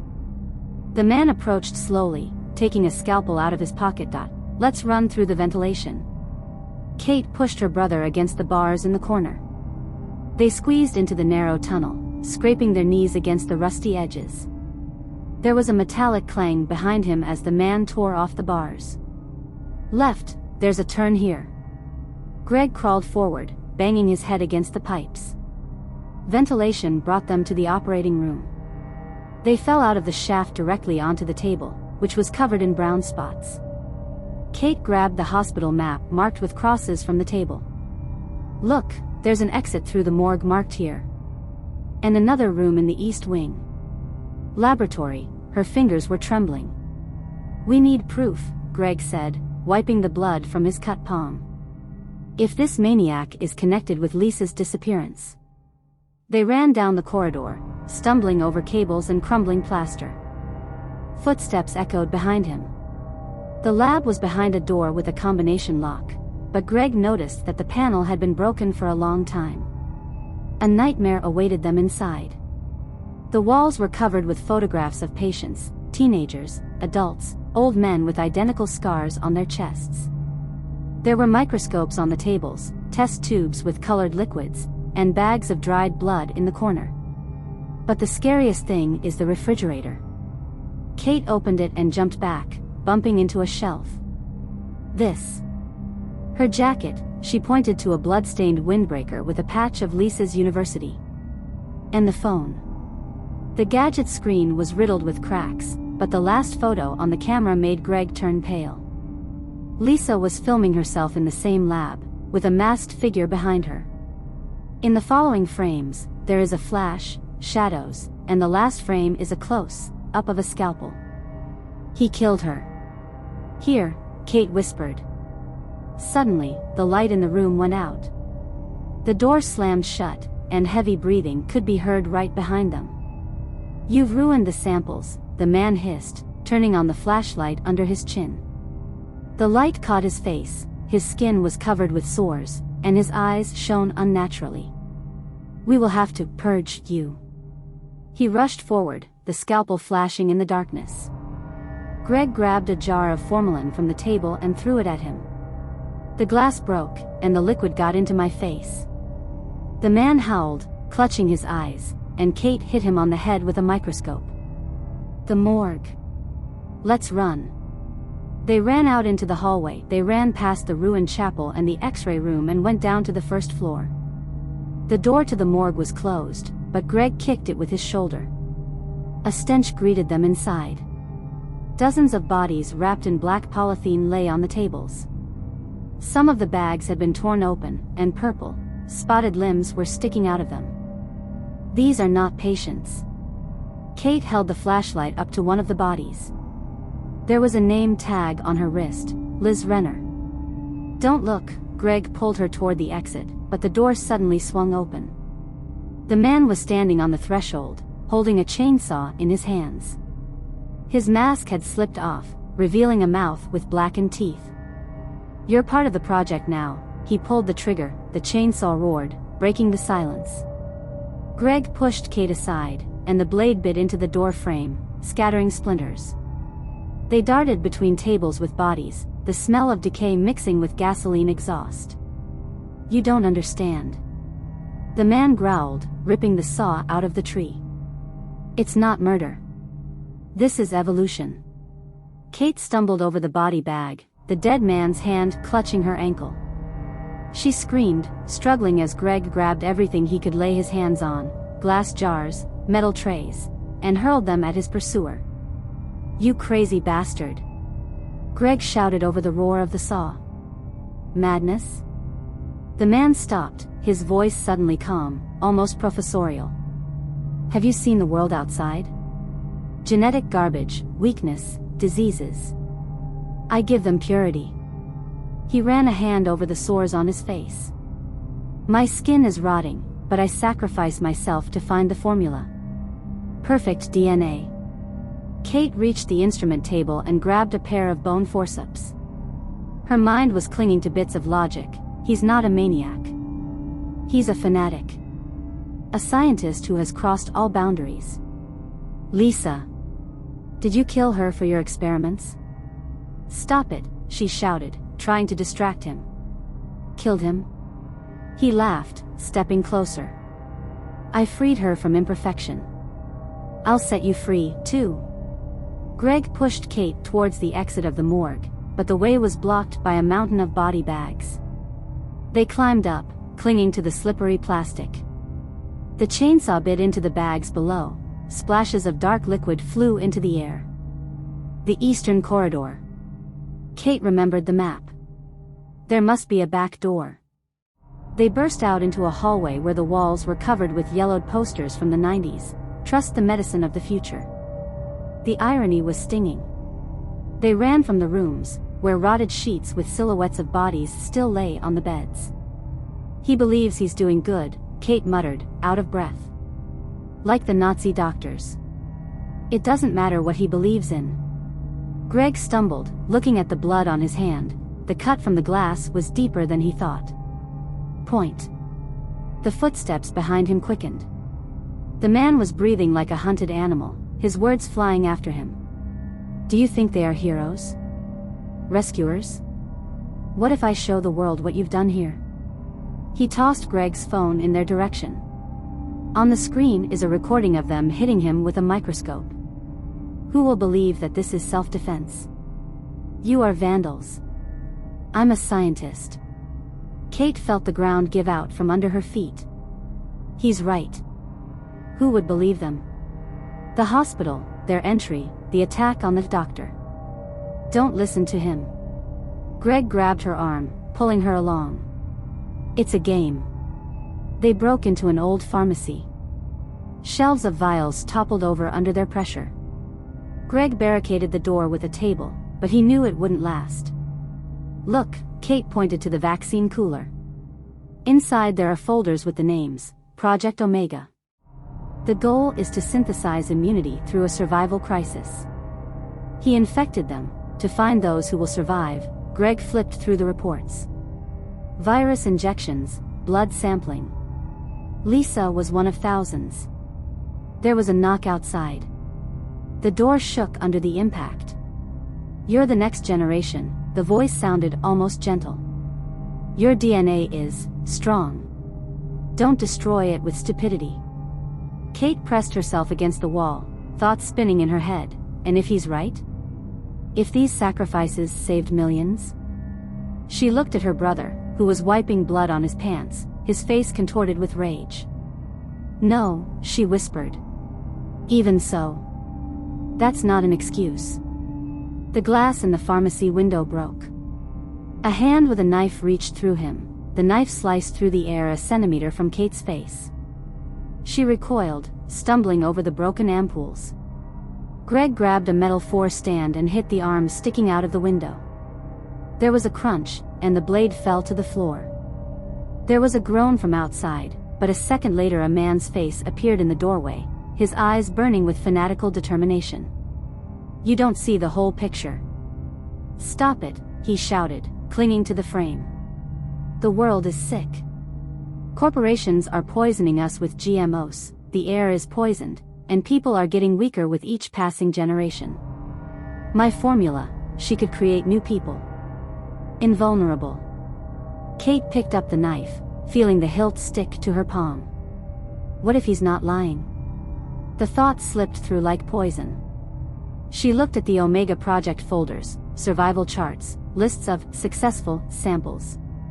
One of them was labeled as 34B, complete tissue regeneration.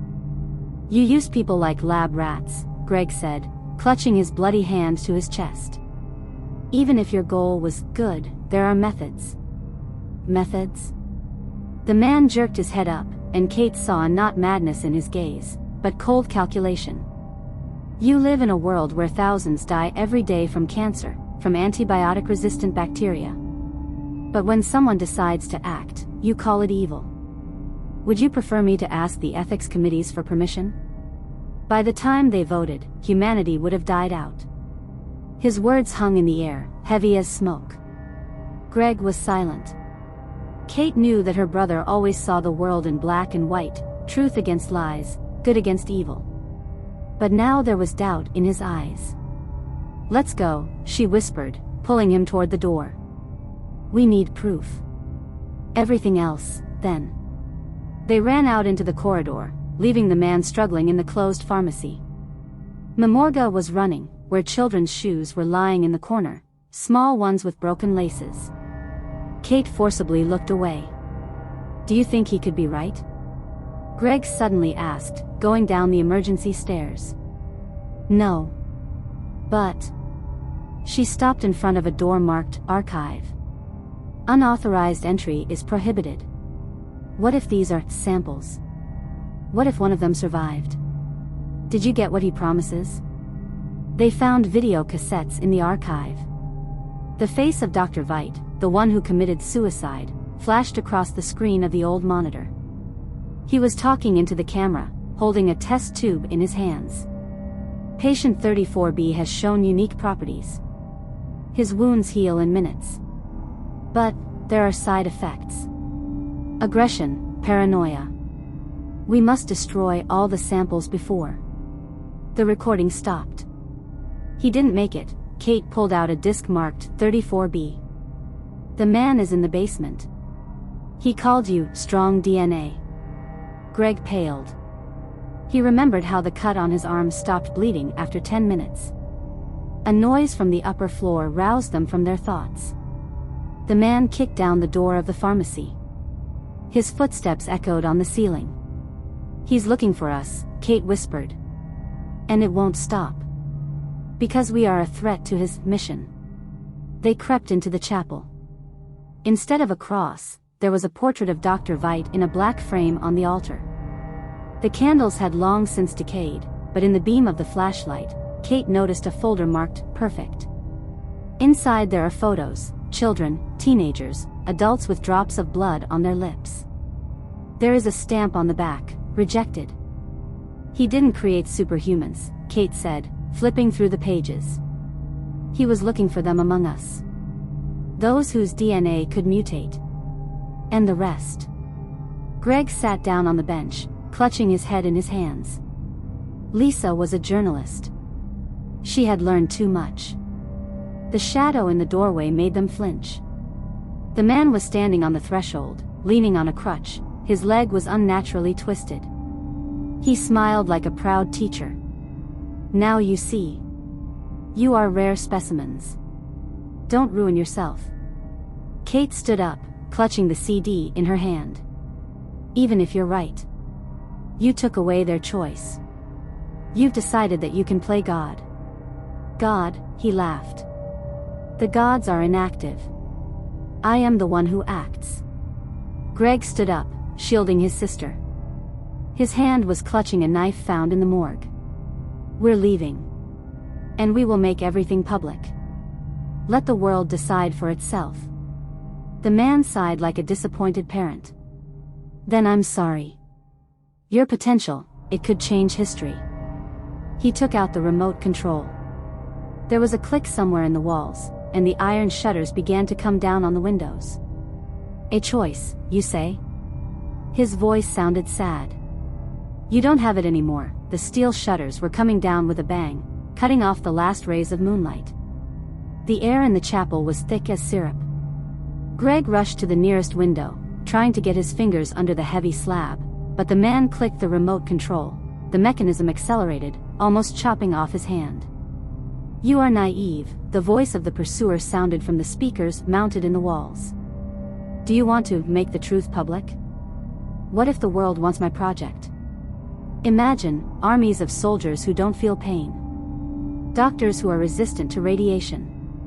Do you really believe that governments will give up on this?" Kate clutched the data disk to her chest as if it could protect her. Her gaze fell on a photograph in the committed folder, a girl of about 7 with a scar on her cheek. On the back is the signature, Emma L. Phase 3 failure. Mental degradation. "You lied to them," she said into the void, knowing he could hear. "These people, children. Did they think they were being treated?"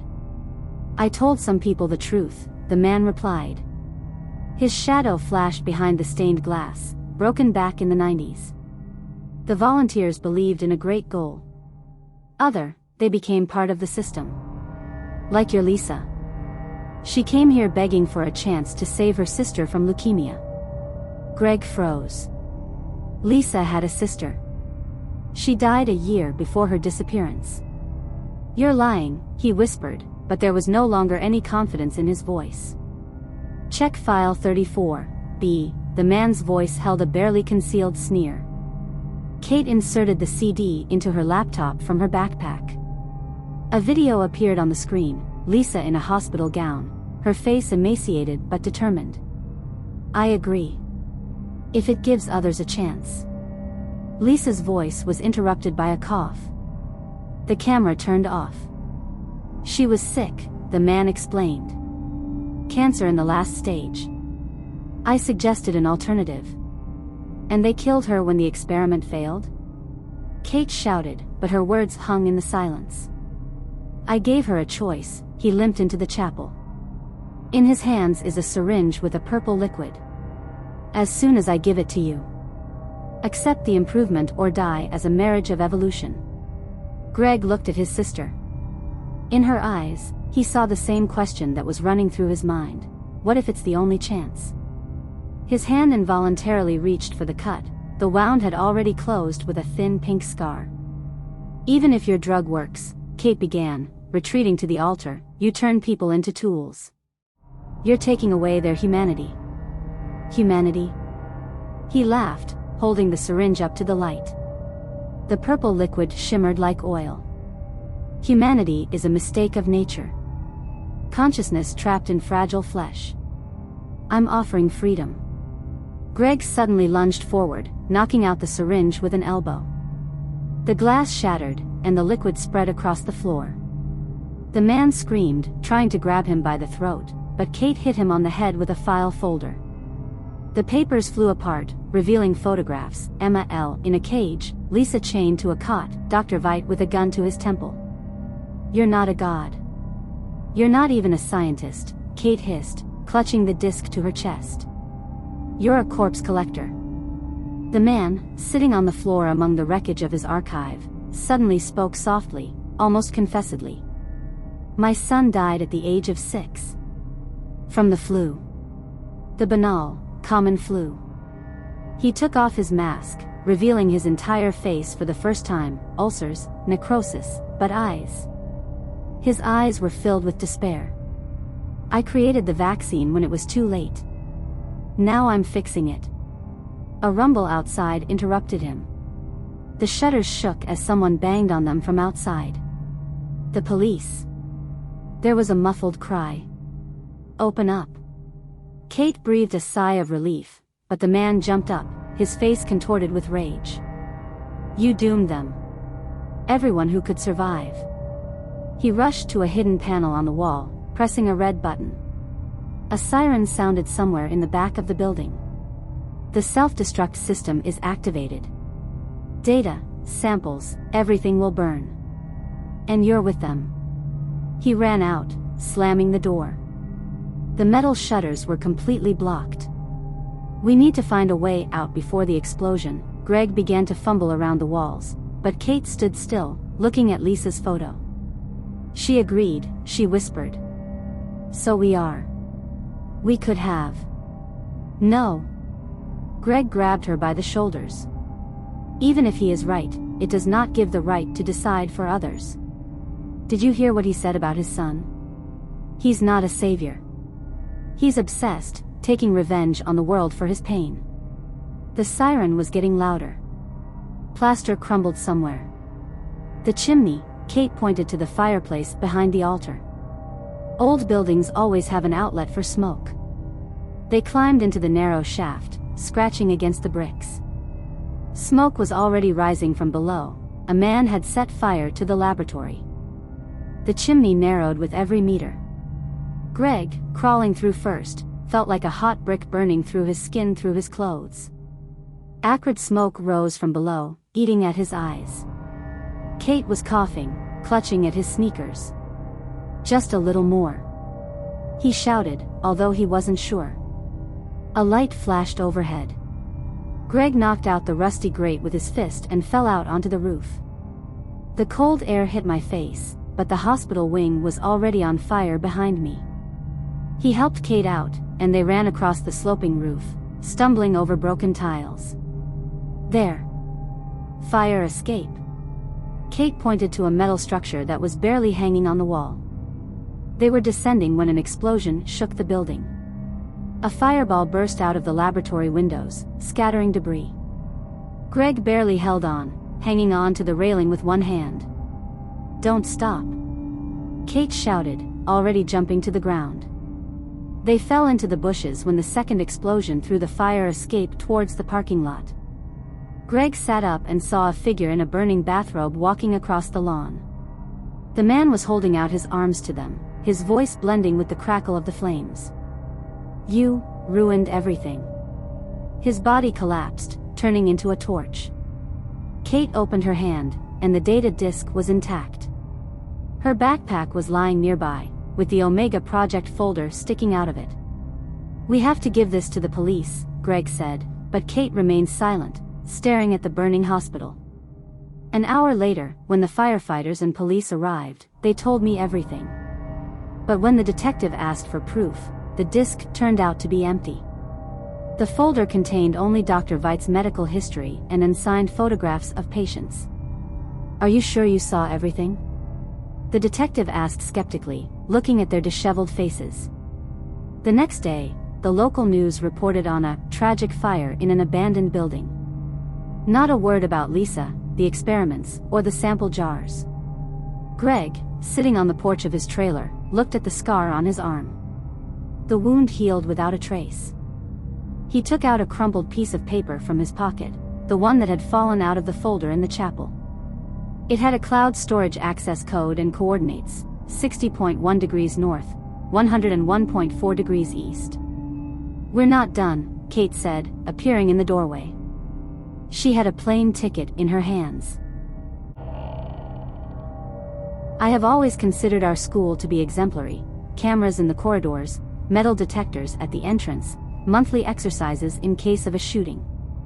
Everything changed that Tuesday when Mrs. Clark, the chemistry teacher, ran into the classroom with a face the color of school chalk. Lockdown." Her scream cut through the silence. "This is not a drill." We froze. Someone dropped the phone, and the thud of the case hitting the floor startled half the class. Then everything began to spin: the sirens trill, the rumble of closing doors, the tramp of hundreds of feet behind the wall. My friend Ethan reached under his desk, as he was taught, but Mrs. Clark abruptly grabbed his arm. "No. The new protocol is to barricade ourselves in the back room." She was referring to the tiny room behind the office where the reagents were stored. The door was armored, after the arson incident last year. We squeezed 23 people like sardines into a space the size of an elevator. Mrs. Clark took a bunch of keys out of her pocket, but her hands were shaking so much that the metal rang like maracas. "Where's the guard?" Emily whispered, clutching her biology textbook to her chest. "Good question. Mr. Jenkins, our 2-meter-tall gargoyle with a hip pistol, was supposed to patrol the corridors. But this morning I saw him arguing with the director at the locker rooms, red face, clenched fists. Phones on silent." Mrs. Clark fumbled in the dark for the light switch. The lights went out. Through the crack under the door, I saw a shadow flash by. Someone quickly passed by. He wasn't running, he was walking. Slowly, slowly. Ethan tugged at my sleeve. "Did you hear that?" At first, I thought it was the rumble of trash cans from the air conditioner. Then the sound was repeated. Clear, metallic. "It's like someone. He's reloading his weapon." The back room smelled of sweat and bleach. Someone was crying softly. Mrs. Clark pressed a finger to her lips, pointing at the ventilation grate above us. Voices were coming from there. 3 classrooms on the 2nd floor did not confirm the evacuation. Damn, they have to have a system. Suddenly, a booming impact from above startled everyone. Something was dragged through the ventilation, heavy, bulky. A drop of warm liquid fell on my neck. I touched my fingers. It was sticky and smelled of copper. Blood? Ethan flashed his phone screen at my palm. Mrs. Clark abruptly turned it off. But we've already seen the red spots on her blouse, the drops on the cement floor. There was a screeching sound from above, as if a slab were being moved. Then a voice that I recognized immediately. Mr. Jenkins, but another. Calm, almost affectionate. "I know you're here. Come out with your hands up." Emily bit her lip until it bled. I remembered how she complained about Jenkins yesterday. He detained her at the metal detector, searched her backpack for half an hour, accidentally touching her chest. "It's a trap," Mrs. Clark hissed. "Protocol forbids guards." The roar of a gunshot is somewhere close. Glass shattered in the hallway. Then another one, this time at our door. The bullet left a fist-sized dent. "The police are already in the building," someone shouted from outside. But Jenkins' voice cut through the noise. "They won't help you." I turned off the cameras. In the silence, someone's phone rang. My mom. A notification appears on the screen. "School 12. The security system has been restored. Stay where you are." That's a lie. Mrs. Clark snatched out her phone. "It's an automatic message, that's it." The door to the classroom burst open. The door to the classroom swung open so abruptly that the wind extinguished the flickering fluorescent lights. We huddled against the walls of the back room. Through the crack under the door, I saw a shadow, broad shoulders, familiar boots with metal socks. Jenkins. Mrs. Clark, his voice sounded like oil oozing from a cracked barrel. You're violating protocol. The students should be in the classrooms. He took a step, and something heavy dragged behind him on the floor. A metallic rasp, like a chain. With a trembling hand, Mrs. Clark groped for a bottle of nitric acid on the shelf. The label, "Dangerous," flickered in the light from the hallway. You knew, she hissed, clutching the bottle to her chest. About last year's complaint. Last spring, a 10th grader accused Jenkins of harassment. The case was covered up by the director, lack of evidence. A month later, the girl transferred to another school. Complaints? Jenkins laughed, and the sound was worse than a gunshot. I was protecting you. From drug dealers at the gym, from guns in backpacks. And you. His shadow bent down, and I saw him pick up something long and narrow. A rifle? No. The tire iron. You put cameras in the locker room, Emily said suddenly loudly. Everyone froze. Not for safety. You've been watching. The silence hung like a noose. Then Jenkins hit the microscope cabinet with a tire iron. Glass rained down. Open the door, he said evenly, but the tire iron was shaking in his hand. Or I'll tell the police how you started the shooting in the chemistry lab. Mrs. Clark turned pale. A year ago, her son was admitted to the clinic with paranoia. He claimed that classmates were planning an attack. Everything was attributed to a mental breakdown. You planted a gun on him, her whisper was barely audible. To the director. So that the director understands who the real threat is here, Jenkins hit the door handle. The lock cracked. Open it. Or I'll call your wife, Ethan. I'll say that you tried to hit me, Ethan gasped. His father is a police sergeant.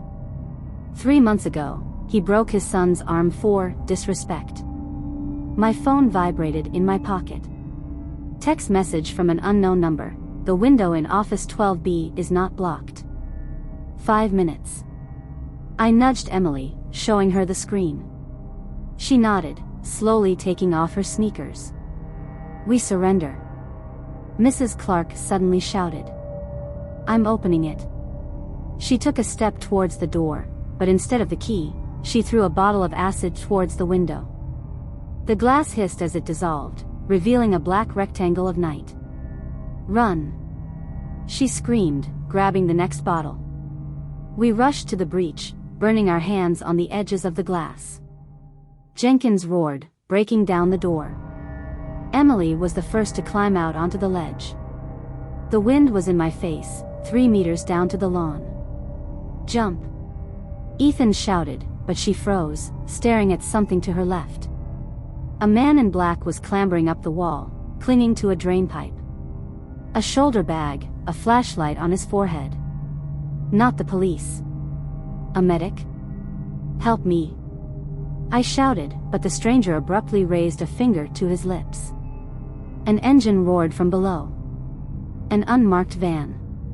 A gun flashed through the open door. Jenkins kicked down the door. His hand with the tire iron reached for my ankle. The tire iron bit into the sole of my sneaker, but Ethan yanked on my arm and I slipped out of the shoe. We collapsed onto the lawn, mingling with the spirea bushes. The van lurched towards us, its headlights burning out the darkness. Let's run to the gym. Emily pulled me after her, but the stranger jumped down from the pipe and blocked the way. I could see him now, camouflage pants, a black balaclava, and a tattoo of a snake wrapped around a dagger on his neck. He pulled a pistol with a silencer out of his bag and motioned for us to lie down. Don't move, he hissed. You're playing by my rules. Mrs. Clark's scream came from the broken window above. Jenkins threw her body onto the ledge. She hung on to the gutter, clinging with bloody fingers. Do you need a living witness? Jenkins leaned out of the window, waving her phone. Or would you prefer her to tell you about your experiments? The stranger cocked the trigger, but the van braked sharply 3 meters away from us. A man in a leather jacket, the headmaster of our school, got out of the cockpit. He dropped the keys on the asphalt. The police have blocked the eastern exit. The world has turned upside down. The director, who was lecturing us on morality, was standing next to an armed bandit. Jenkins went down the fire escape, dragging Mrs. Clark with him. You were selling passes, Emily panted with rage. I've seen the list. Who did you allow to carry weapons? A year ago, the director introduced paid VIP passes to bypass metal detectors. My parents whispered that it was a way to launder money, but there was no proof. Not a weapon, silly, the director took out a cigarette. Contraband. Medicines, vaccines. The fact that cocaine has become more expensive after the pandemic. He nodded at the stranger, and he aimed at my forehead. The choice is simple, Jenkins threw Mrs. Clark at our feet. Her collarbone was broken. Or you heroically died by stopping an armed maniac.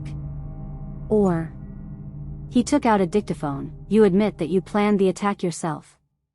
Your parents will believe the voice. Ethan began to sob.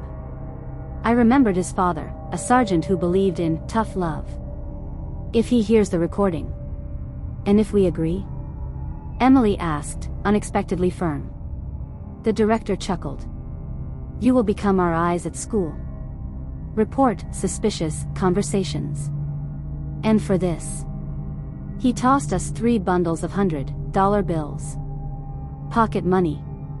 A siren wailed in the silence. Police. Jenkins cursed and nodded at the stranger. We clean the tracks. They ran to the van, but the director remained, looking at us with a cold smile. Decide quickly.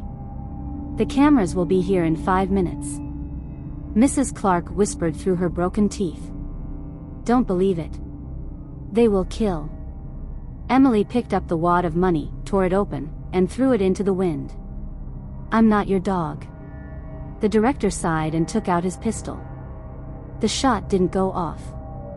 Instead, the air exploded with the roar of sirens and blinding beams of searchlights. Police cars crashed into the gate, crushing the fence. The director jumped back, hiding the gun in his belt, his face contorted with panicked rage. Put your hands behind your head. Immediately. The megaphone drowned out the wind. But we didn't move. Ethan stared at his father, who ran out of the first car in full SWAT gear. Sergeant Barlow froze when he saw his son in a blood-stained shirt with a pistol at his temple. My son. His voice cracked. Drop the weapon. He didn't shoot. Emily shouted, stepping between them. It's them. The director, Jenkins, them. You're lying. The director raised his hands, feigning shock. They attacked the school. They have a bomb in the gym. The police guns wavered, coming at us. One of the officers grabbed the handcuffs. No. Mrs. Clark rose to her knees, her voice hoarse with pain. The receipt, check out the van. Jenkins, who was hiding behind the wheel, rushed to the driver's door. 3 shots, the tires sagged, but the van jerked, dragging the rims on the asphalt. A cardboard box fell out of the truck, scattering ampoules with pink liquid. X-17 is a vaccine, I whispered, remembering the headlines from the band report. An experimental drug that was withdrawn from clinics due to fatal side effects. Sergeant Barlow frowned, picking up 1 ampoule. His gaze met the director's, and understanding flashed in it. It's clear, he nodded to the officers. Detain the children for questioning. Father. Ethan took a step forward, but the sergeant drew his taser. Stay back. Emily grabbed my hand. We retreated to the gym, 5 policemen in bulletproof vests clutching the ring. Escape? I whispered. She pointed to the upper window. There, behind the bars, the red light of the live camera flashed. Our school YouTube channel. They didn't turn off the broadcast from the morning training camp. Her smile was sharper than a blade. It's all written down. The director understood first. He ran to the sergeant. "Shoot. Right now." But Sergeant Barlow lowered his taser. His face, always so hard, twitched. "My son. He's not lying. Cotton."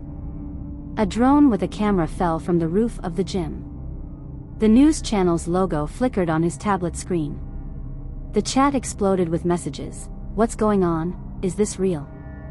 Live broadcast." I exhaled. You connected it." Emily took out a mini transmitter from her pocket, a gift from her hacker brother. "In case Jenkins gets into my backpack." The director rushed to the van, but he was knocked down. Jenkins, realizing that he had lost, pulled out a knife and rushed to Emily. "You've ruined everything." Sergeant Barlow moved forward, shielding his son with his body. The knife went into his shoulder, but he pinned Jenkins down in one motion. "It's over," he hissed, snapping the handcuffs shut. "That's it." But when the police led us to the cars, I saw the director whispering something in the sergeant's ear. He nodded, too quickly. Emily noticed it too. "They won't give up. They have their own people everywhere." Mrs. Clark, who was being loaded into an ambulance, waved weakly at us. She clutched a broken phone in her palm. The microphone recording was still working. "If we talk, they'll destroy the evidence." I felt reality shift again. Who should I trust? The police? Parents? Suddenly, a woman in a formal suit approached us, a federal agent, judging by the badge. "You need to disappear." She held out 3 train tickets. "Until they come up with new identities for you." "And if we refuse?" Emily asked. The agent chuckled. "Then you will become heroes. But keep in mind, heroes don't live long." The train sped through the night, wheels clattering to the beat of my thoughts. Emily was asleep, pressed against the glass, and Ethan was endlessly rebooting his phone, checking to see if it had been hacked. The tickets were on the table, 3 different cities, 3 new names. Martha, David, Carol. Other people's lives in an envelope stamped "Top Secret." "We need to talk." I broke the silence by taking a flash drive out of my backpack. The one that Mrs. Clark shoved into my hand while the ambulance was taking her away. Folders popped up on the laptop screen: payslips, contacts, school 12, 17, 34. The director was just a pawn. There was a network behind him: pharmaceutical companies, officials, even a couple of congressmen. X-17, the vaccine was tested on students through school canteens. Side effects: seizures, psychosis, 2 died of blood clots. All cases were closed as accidents. They were experimenting on us. Emily woke up and stared at the screenshot of the menu marked Supplement V17. "Do you remember how sick everyone was in October?" Ethan covered his face with his hands. "My sister. She fell in the gym. The doctors said it was epilepsy." The phone rang in the silence. Unknown number. I pressed the speakerphone. "You think you're going to run away? The voice has been processed, but the threat is real. Your parents have already received the letters. Condolences on your death in an accident." Emily gripped the armrest. "Mom. If you get off the train at the next stop, they are alive. If not." A photo popped up on the screen. Her mother was shopping for groceries, and a man in a black cap was watching her. The connection was interrupted. Ethan opened the map. It was 8 hours to the final station. "It's a trap," Emily whispered. "They know that we will not abandon our family. Or so they want us to think." I scrolled through the contacts folder. There was a familiar code among the numbers: the children's hospice where Ethan's sister was lying. "They're everywhere." He punched the wall. "Even if we go back, they'll kill us. If we escape, they'll kill them." The lock clicked in the bathroom. We froze. A conductor shuffled through our carriage. A snake-shaped pin flashed on his lapel. The same tattoo as the mercenary in the balaclava. "We need a plan," Emily said, pulling an emergency hammer from under the seat. "The Fed's documents are fake. They want us to trust them, and then. The train slowed down as it entered the tunnel. The windows were plunged into darkness. I heard the door creak at the end of the carriage. Footsteps. Not a guide. Over here. Ethan peeled off the panel under the sink. Ventilation shaft. We got inside when a man with a knife came into the bathroom. His shadow slid across the mirror. "I know you're here," he laughed. "Did you like our lessons?" The mine took us to the baggage car. Bags, boxes, the smell of mold. Emily came across a box with the logo of school number 17. Inside are the same X-17 ampoules. They're transporting the vaccine over the railroad. I photographed the shipment. So, other schools too. The crash. The door to the carriage was blown off its hinges. Our pursuer with a knife, followed by 2 masked men. "Let's run to the roof," Ethan shouted, breaking the emergency exit lock. The wind hit my face. The train was rushing over a bridge over a stormy river. There are rocks and foam below. "Jump?" Emily looked at me. "There is a chance." "No," I pointed to a helicopter with a camera hovering on the left. "TV channel. Live broadcast. We are giving interviews. Here and now." Masked people climbed out onto the roof. The knives flashed in the spotlight. The camera. Emily tore off her jacket, revealing the scars from the vaccination. "Look at this. They did it. Schools have been turned into laboratories." The helicopter approached. The knife was thrown at me, but it ricocheted off the pipe. One of the mercenaries pulled out a pistol. "Shoot." "Stop it," he shouted. "You are live." The camera zoomed in on his face. Millions of viewers saw him aiming at children. Shot. The bullet missed. The gun was shaking in his hand. From above came the roar of engines, police helicopters. The mercenaries retreated to the edge. "It's over." I shouted, but they smiled. "Is it over?" One of them pulled out a detonator. "We have mined the tunnel ahead. Choose between your life or hundreds of passengers." The train raced towards a dark hole in the rock. The detonator in the mercenary's hand was flashing red, in sync with his heartbeat. The train crashed into the tunnel, and the walls closed over us like jaws. In the last rays of light, I saw Ethan rushing forward, grabbing his explosive arm. "Don't let him!" Emily screamed, clinging to the ventilation grate to keep from falling. We fell into a pile. The knife slipped out of the mercenary's hands and flew off into the darkness. The detonator rolled under the seat. Helicopter searchlights picked out our silhouettes from the darkness. Millions of eyes were watching the fight live. The tunnel. Emily stared at her watch in horror. 30 seconds before the explosion. The mercenary pulled away, his fingers clutching the detonator. Ethan slammed his head against the metal rail. A muffled groan, blood on the glass. How to stop it? I hovered over the buttons, but the instructions were in Cyrillic. Someone's hands from the past, my father, who taught me Russian before the divorce. Fittings. The cancellation system. Red toggle switch. Emily screamed, but I had already pulled the lever.